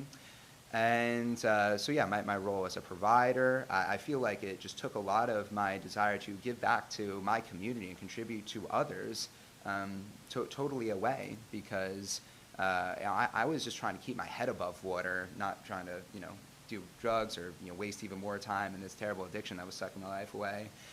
And in regards to women, what I see even as a young man dating now is really just taking away their drive to, and I think this might have been what you're highlighting at, like my drive to go up to women, right, was taken away, right? It was not there. And what do women find today? Men are not asking us for our numbers anymore. They're not approaching us at all, right? And similarly, women, on the other hand, I mean, you notice this as a man who's not addicted, is interested in going up to girls, but you can tell that they kind of have this like barrier set up. They just don't appear friendly and approachable. And I believe that a lot of it is due to the amount of pornography that they are consuming. Just those natural drives for the genders to come together are not there, It's almost like the pheromones aren't in the air, but really what it is just this is sucking it out of them. And, the way that the people are dressing, especially, even being on these dating apps and seeing the way, some of these young girls are dressing is appalling, and the way that they're doing their makeup, it's clear that they are imitating porn stars. And I don't know if this is because, they are watching the porn themselves. I'm sure a lot of them are, or they just think that this is what they have to compete with. But it's very, very sad, and it's difficult as a, young Christian man who's trying to find, a wholesome woman. I think that it's keeping a lot of happy unions from happening, unfortunately. I don't know, would I touch some of the things there? I just wanted to share your story. Okay, I wanted you to got share you. whatever you thought was appropriate. But I thought it was really telling and poignant when we were talking about, it's hollowing out men as much as it's abusing women. Yeah. And you were, you're thankfully on the other side of that. Yeah. So. And I appreciate you, helping to illustrate that. Okay. It's important. No, thank you. Oh, yes. Quick questions. So thank you for your advocacy work on this issue. Thank you. And taking something that was terribly negative in your life and turning it into a positive. It's really something fantastic that you've done that. Thank you for doing that. My question to you is, do you have any statistics that are specific to New Jersey on this issue? I know that we already got alarming numbers. Yeah. I'm assuming New Jersey's not an outlier. Yeah. But I just didn't know if in your work, have you collected something specific to New Jersey? No, I mean, I guess, I do just assume New Jersey's numbers are indicative of all the other ones where, it's like, these are the percentages that we're seeing regardless of what state you're in. But I could try to dive deeper to see if any specific studies have been conducted in the state. And that might be a good endeavor for my nonprofit to engage in to raise support for this bill. Thank you. Oh, and one last little thing I wanted to say based on the talk about school administrators, which you are one. You said, I've been a little bit disappointed. I've talked to multiple superintendents and got pretty far, and they actually shot this issue down, me just coming and doing a presentation to the parents who want to hear about this. They would kick it over to the PTA, and they said the PTA would shoot it down, and they'd say, oh, well, some people aren't comfortable about talking about this issue. I'm like, really? I would hope that they would be remotely as uncomfortable with the issue itself as they are a guy coming in, talking about the issue and raising support for this bill. Because that's what I aim to do, is to go from school to school and talk about it, and church to church to raise awareness. Because people just aren't aware. The media is not reporting on this issue. And that's the main way they're combating it, because they know it's massively popular, this legislation, that if people knew about it, they would be clamoring for it, and be too much pressure, and it would go through. So hopefully maybe we could work together on maybe getting me to present the school system someday. Thank you so much. Well, thank you so much. I'll call up Jon Schweppe, who's the Director of Policy for the American Principles Project. Jon was instrumental in helping me craft the age verification legislation that I have here in the state and that we're co-sponsors of. But Jon, I think, will help us with the policy aspect of this and maybe shed some light on some of the other states' initiatives if you have that information for us. Jon, thank you. Yeah, thank you so much, Assemblyman. Good afternoon. My name is Jon Schweppe. I'm the Policy Director at American Principles Project, a pro-family group based out of Virginia. I'm proud to be here today in support of protecting kids online. As it stands currently in New Jersey, online porn websites are free to distribute the most hardcore porn imaginable to children. There's no consequences for doing so. This has led to a proliferation of porn use among young people. According to one study, the average age of first porn use is now just 12 years old. Across the country, we've now passed 19 age verification bills that seek to solve this problem using the least restrictive means possible. Because the technology has improved greatly in the last few years, age verification is as easy as ever, as Iain Corby testified to, and there are a number of feasible ways to do it. These bills require online porn websites to choose one of those ways and implement a functional age verification system to prevent minors from accessing their pornographic content.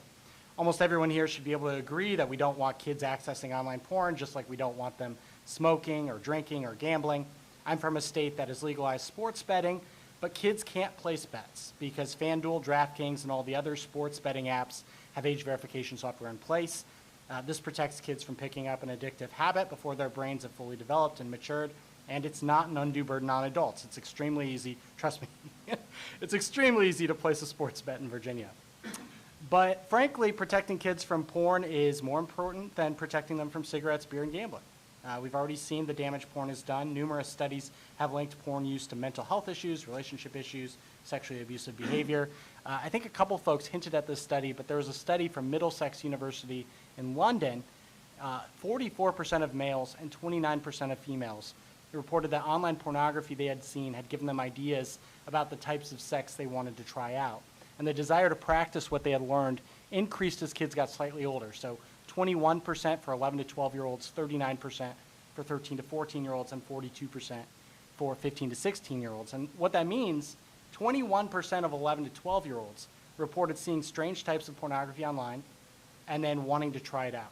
And for context, an 11-year-old is a fifth grader. To make matters worse, and I think this is important to say, it's a little awkward, but it's just true. The internet has made porn extremely weird. And caters to children. The #2 search for porn in the United States is the Japanese word for cartoon porn. This is some of the most psychologically disturbing pornography on the internet, and it's being targeted to kids, often featuring, and I'm not lying, this is absolutely true, featuring characters from Disney films, Saturday morning cartoon shows, etc. Because it's cartoon porn, there's no real-world limitations, meaning that kids are being exposed to the most violent, sadomasochistic pornography imaginable. Kids get addicted to this stuff extremely quickly, and it completely warps their view of sexuality and potential romantic partners. It quite literally grooms kids, as highlighted by the Middlesex University study. And again, I can't stress this enough, this type of porn is being deliberately targeted at kids with no recourse for parents. Getting them hooked young is the point, and getting them addicted for life is the business model. So we know the stakes here. Devices are everywhere, home, work, school, and the library. The internet accompanies almost every single device. Parents simply can't shoulder this responsibility alone. I hear that all the time from legislators who might be skeptical of this, that parents should be able to do this. Well, we've had 20 years of an unregulated environment, and we know that personal filters, all these things, they're not working. And so, ultimately, I think we need to provide some help. I did want to touch on one thing that Assemblyman Inganamort brought up. I think part of the problem with the porn stuff is that we really are in a sinking boat. And there's all these different ways to bail water, and certainly we should try to do that. Education, parental resources, parental controls. There's even some new types of legislation. We have the device filters bills that have been introduced in a number of states. I know they're talking about app store age verification now, which would basically say Google and Apple should be the ones held responsible because that's a choke point for this type of material. But ultimately, age verification at the website level, this is plugging the boat. So I think this is the best way to go forward with it.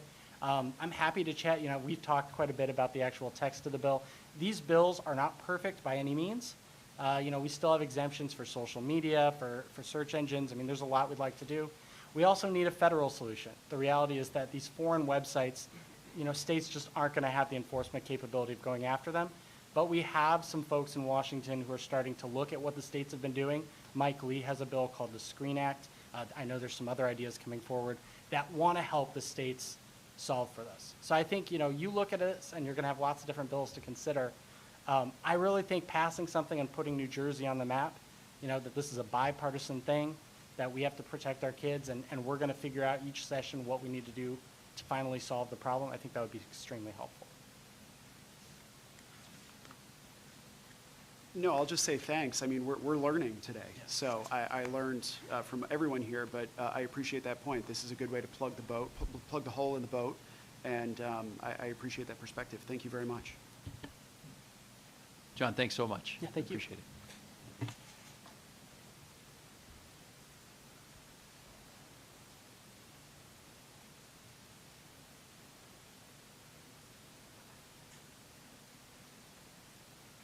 We have here the Executive Director of the New Jersey Catholic Conference, James King, who's going to weigh in with us.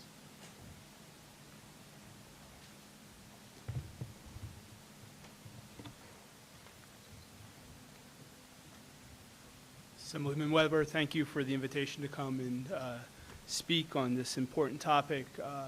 The information I have to offer has already been stated by people who I would consider much more authoritative in this area than what I can offer. You have my written testimony. I would like to add, though, and this is not in the testimony, conversations in terms of pastoral care of that it's occurring at the parish level, both when I speak to personal friends who are pastors or assistant pastors at parishes or administrators of parishes, do recognize and have for decades now that pornography is the fastest growing issue that they're dealing with when it comes to family trouble. So they're dealing with men and women coming in with marital issues who cite their addiction to pornography as the root cause. So it's something the Catholic Church has been facing, trying to address for decades now. Our Catholic Charity Services here in New Jersey offer addiction services, and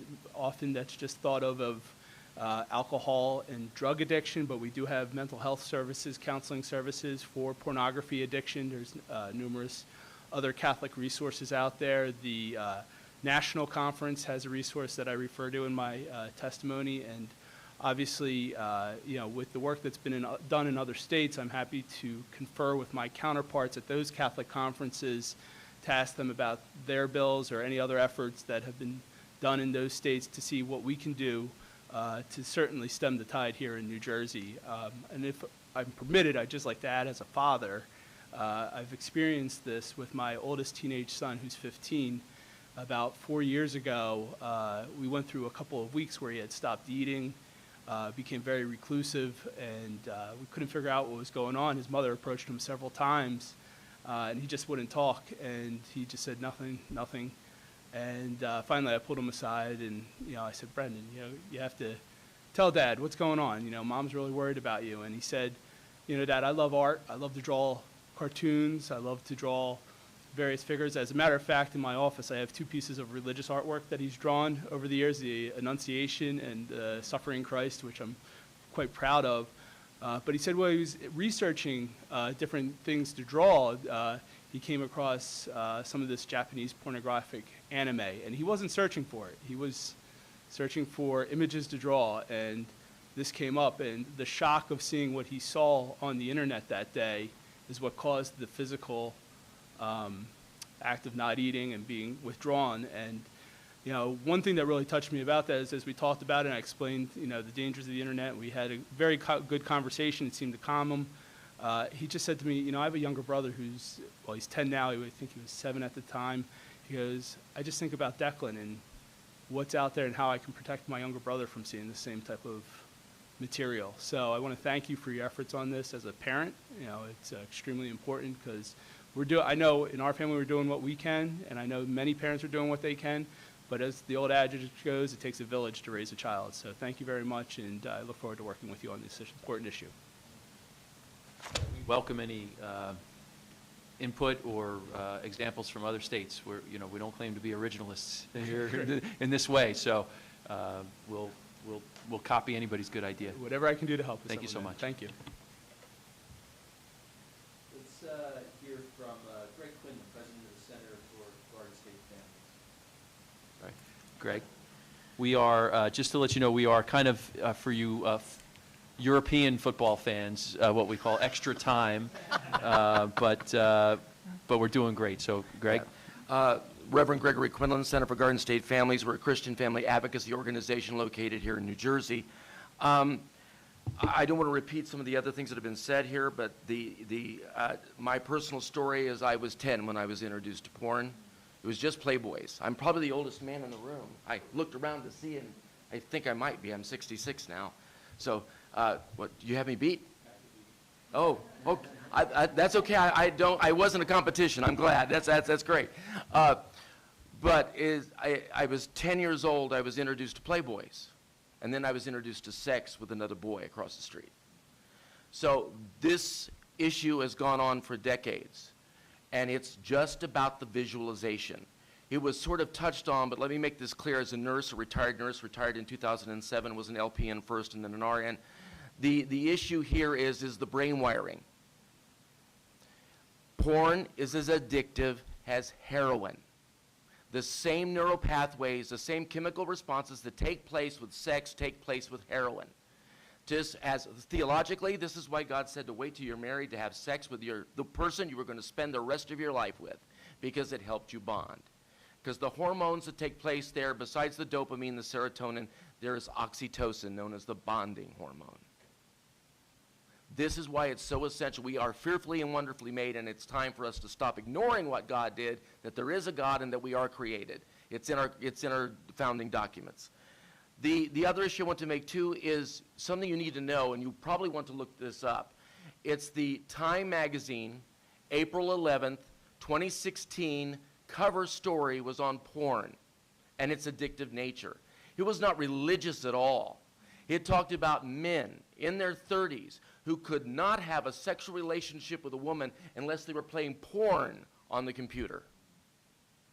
That's how addictive it is. You can't perform unless you have the fantasy going on there, so you can have the reality with the person that you're with. And it was a lengthy, full, multiple pages. So that is April 11th, 2016 edition of Time magazine. The other thing I want to point out to you, too, is here in New Jersey, how dangerous this is becoming to all of us, and particularly our children. We already talked about cartoon porn, which, by the way, happens to be in books in our school libraries. But right here, we had I should have brought this poster. We do this as we publicly go around talking about the Human Trafficking and Child Exploitation Prevention Act, which you've reintroduced. And there's another bill that's going through, which Jon Azaridi is looking to do, which federally is called COSA, the Child Online Safety Act. That bill is moving in Congress and is actually going to be voted on this week or next in the Senate. I think that's because of the political dangers the Democrats feel. But whatever the reason, the purpose is that they are pushing this bill now. It's going through. And so I give kudos to our NACOSI, the National Organization on Sexual Exploitation, which is pushing this bill. And by the way, I sit on the legislative committee for the New Jersey Coalition Against Human Trafficking. So, in this, I want you to see this. This is at the end of the Christie administration, where over 70 people were arrested for producing and distributing child pornography. Sex with children, adults having sex with children, children having sex with children. The other one over here is because they were using, this was at the beginning of the current administration, the Murphy administration, where Attorney General Gruel did this one, and these people were arrested because they were using phone apps. They were using phone apps to go after children for sex. I was at a convention where one woman was looking at our display, and she saw this poster. She looked at one of these down here, and it's called Musical.ly. Schools use Musical.ly to put out their music, to do what's the lineup for the next choral presentation that we're doing, whatever. They do that, and she says, I had to take that off my child's phone because this older man was befriending my daughter. Why would he be on there? Why would he be talking to my daughter? And here's the scariest part of it all. I said, did you report it? She had this blank look on her face. She didn't know what to do. One of the things that I think this legislature needs to do is to start looking at how do we educate parents about the dangers that are going on here. There needs to be something done. Parents need to know. Church leaders, I'm a minister. I'm with the Assemblies of God. We need to be busy at doing this, letting our pastors know and our Sunday school teachers and our youth leaders know that this is going on in our schools. This is the kind of stuff that's taking place now, and it's real. And children are being addicted to this, and they're being preyed upon in this way. This is why it is so important that we do this, because this thing right here is a XXX movie theater. And any child can access the worst of the worst by just clicking on that, that 2 clicks. Second click meaning, yes, I'm over 18. This is where it has to happen. Now, some of the legislation we were talking about, and I don't have a sexy accent like our friend over here, so, but I am from Southern Ohio. The bill that we have, the Human Trafficking, Child and Exploitation Prevention Act, had its beginnings in the bill that was passed the law that was passed in 2015 in Great Britain under Cameron, which actually put the responsibility, say, like this phone is T-Mobile. It would put the responsibility on them. So besides the fact that we're doing the other side of this, we need to do this side of this too. Why aren't corporations responsible? Why don't they have the moral responsibility to protect their own consumers and to protect the least of these? And I think this is one thing that we need to do. We need to do this. And I don't mind being the spokesperson to guilt them to do it. But we have to do this. All of us, the entire community, all of us, corporate to the church houses, to the schoolhouses, to the neighborhoods, have to be responsible in protecting our children. That's what I want to say. Thank you. Greg, thank you very much. I think you've got members of the choir here, so I appreciate it. I want to take this opportunity just to read in testimony from a friend here in New Jersey who's with Women's Declaration International. Dr. Jennifer Petrillo reached out to me. She actually submitted testimony to a committee that wasn't meeting in support of the age verification bill, just because she felt so strongly about this issue. She's written about the Declaration on Women's Sex-Based Rights, which has more than 37,000 signatures globally. And Dr. Petrillo writes, Article 8 of the Declaration reaffirms the need for the elimination of violence against women, and Article 9 reaffirms the need for the protection of the rights of the child. On the basis of these articles, we ask you to support A 4146, which would require users of pornography websites to undergo an age verification procedure, thus preventing minors from accessing the site. Consistently, pornography exposure in children and adolescents is found to be associated with more sexist attitudes and more sexual aggression, both in terms of perpetration and victimization. That is, boys exposed to pornography are more likely to perpetrate sexual assault, and girls exposed to pornography are more likely to be victims of sexual assault. In particular, the American Psychological Association found that for girls, exposure to explicit sexual behaviors, including via pornography, has negative effects in a variety of domains. These effects include risky sexual behavior, higher rates of eating disorders, depression, low self-esteem, and reduced academic performance. Dr. Petrillo goes on, but I wanted to put that in the record, make sure that the doctor was seeing patients today. She has a day job, as a matter of fact, but wanted her to be a part of the event, if only in this way. Let's go Jack Branagan, the legislative chair of Moms for Liberty, the Morris County chapter. Jack, thank you for joining us.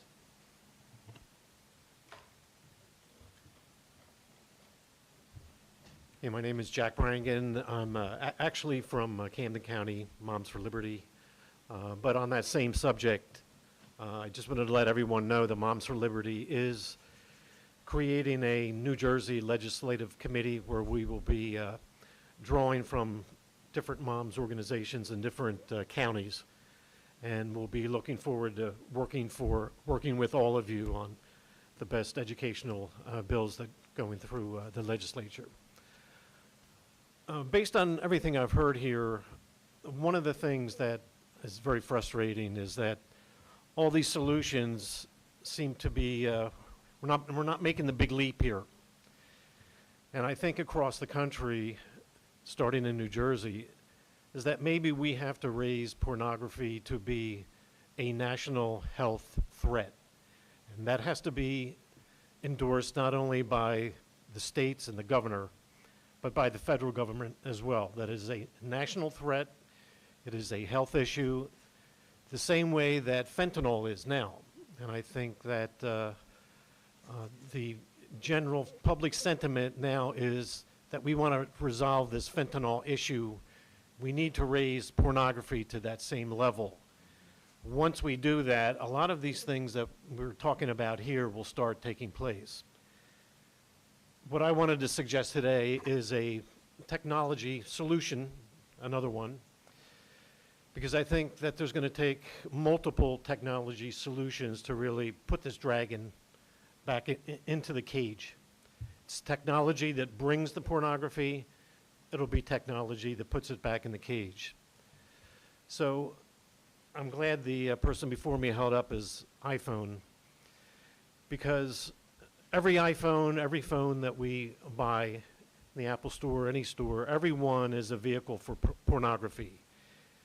You cannot buy a phone that is incapable of showing pornography. We need to have that, at least a single type of phone that is incapable of doing that. So what do we have now is that we have end user or device level protection, which means phone protection. So we've got parental controls, which are, you can get around that because you can reset factory settings and all those controls disappear. You can take the account off and put a new account on your phone. You got a brand new account, no controls. There are virtual private networks, VPNs, that will scramble IP addresses and domain names. It makes it very difficult. So what I'm suggesting here, and I do like the Face ID and that sort of thing is a great option. But there's another option if the country embraces this as a health crisis, that we can force Pornhub to do certain things. We can force the trunk lines, and by that I mean AT&T and Sprint, Comcast. We can make them do certain things. And then down at the device level with the operating systems, we can force Apple and Microsoft to do certain things. And what I would like to see is, easiest way to explain this is with an example. If you have a child that is connecting to Pornhub, I'll draw this in four simple, they're major actors here. Actor number one is Pornhub. Pornhub is a series of 50 or 500 or 5,000 servers sitting somewhere in a data center. The next actor is going to be the AT&T trunk lines that is transporting pornography across the country, across the lines. The third actor is going to be Apple, Microsoft, that creates the OS, whose network layer of that is receiving the pornography. The fourth is mom and dad, who bought a phone thinking that, you know, I can give this to the family, 4 family phones, and we'll be safe here. And what I would like to do is suggest, and this is more than just a New Jersey solution, this would be more of a national solution, that when the data is being transported across the AT&T lines or the Verizon lines, let me just stop here for a moment. It goes across the lines in what they call packets. And the packets have a header, and all that header does is go to the phone network operating system and simply says, "Are you still there?" Then there's the trailer. What the trailer does is go back to the servers and say, "Are the servers still there?" If everybody is still there, the communication continues, and in the center is where you have the data, which is the pornography that moves forward. What I'm suggesting is that we make the big actors here change a little bit, and on those headers, we turn on a porn bit. And what that does now is essentially put a flag on that packet. And that flag is an indicator that this packet is carrying pornography. And then down at the destination, we want Tim Cook to come up with a phone that is incapable of accepting a packet that's got the porn bit turned on. The way that's done is in the network layer. When it's answering the header saying, "Yes, I'm here," there will be code in that network layer that says, "Oh, by the way, are you a porn packet?" Now, whether they reset the phone or change the configuration, no matter what they do, if that is in the network layer, if it is in the operating system, and AT&T has the porn bit turned on, the door is shut, there's no pornography. So parents can buy these phones and rest assured that even if they reset the phone or they're on a VPN, no matter what it is, that it's built into the core of the operating system, that we are checking, and AT&T is throwing that porn bit. Now, the other thing about that is that I know with the parental controls, each company is keeping its list of domain names. So Apple's got a list, Microsoft has a list, McAlfrey, they have their list. What I want to do is take those lists and make one list in the network, in the core carrier that everybody has access to. So no matter how many porn sites there are, it's maintained in one spot.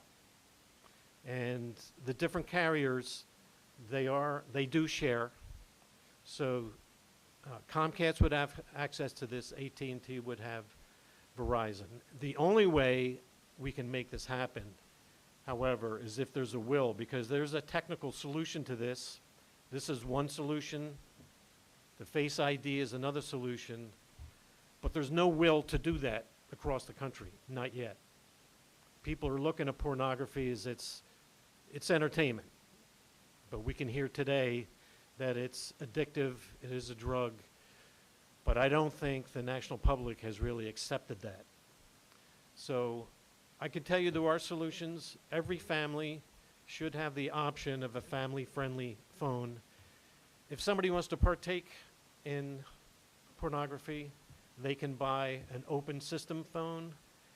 In that phone, it's not checking for the porn bit. Jack, have you forwarded these ideas to members of Congress?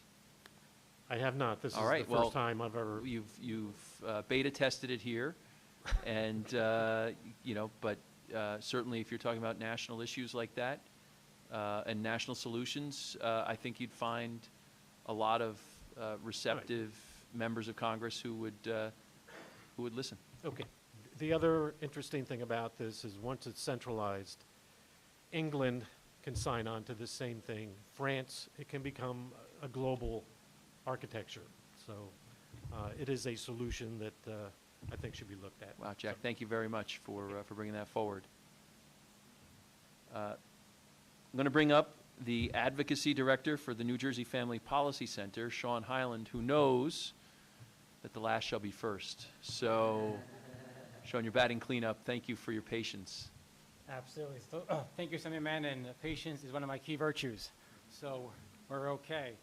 Again, my name is Shawn Hyland from the New Jersey Family Policy Center. We're part of a national alliance of 40 other state policy councils across the country. And just last week, we had our national conference in Washington, D.C. with the other 40 state policy councils, and we had multiple panels on this subject.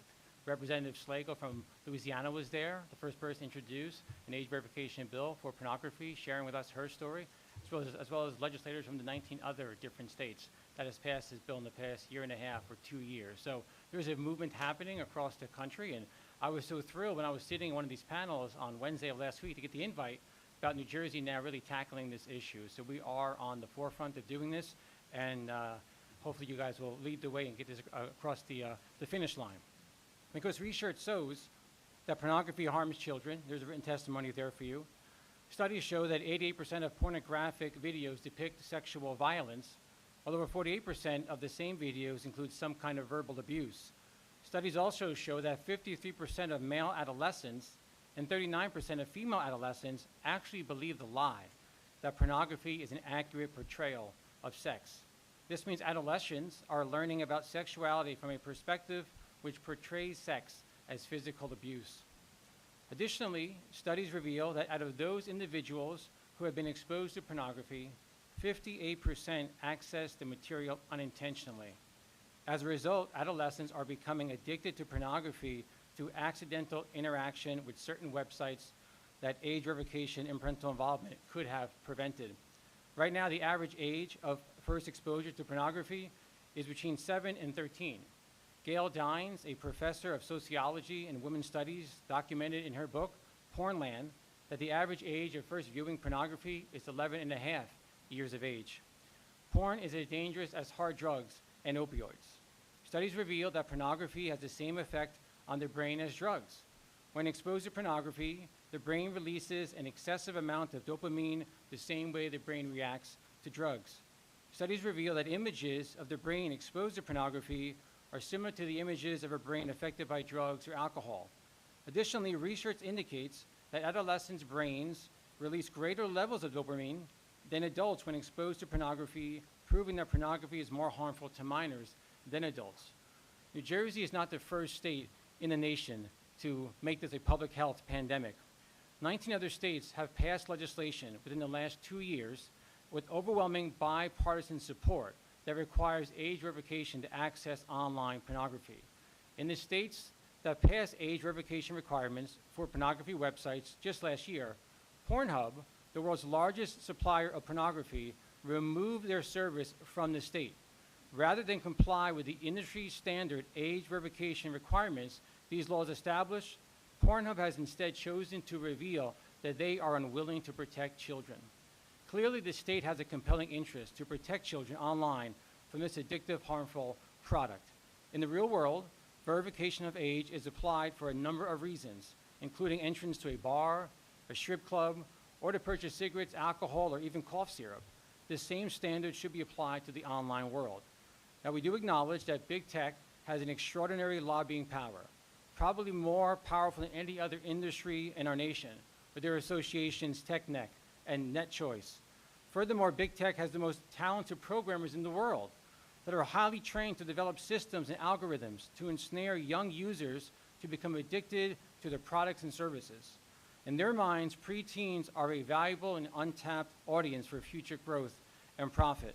Therefore, it is unfair to place all the burden and responsibility on parents to filter what their children are exposed to or have access to when they are competing against the power of big tech.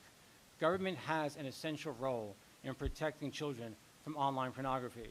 So we urge the legislature to pass an age verification law to access online pornography. In addition, this law must have an enforcement mechanism, such as a private right of action for parents to financially hold website companies accountable if they violate the law. Thank you.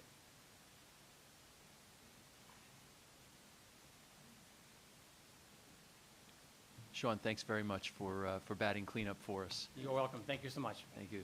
That'll do it for our hearing this afternoon. Again, I want to thank everybody for participating and helping us shed some light on this subject. We heard today that this is an issue or are issues that affect men and women, boys and girls, gay kids, straight kids, immigrant kids, natural-born citizens.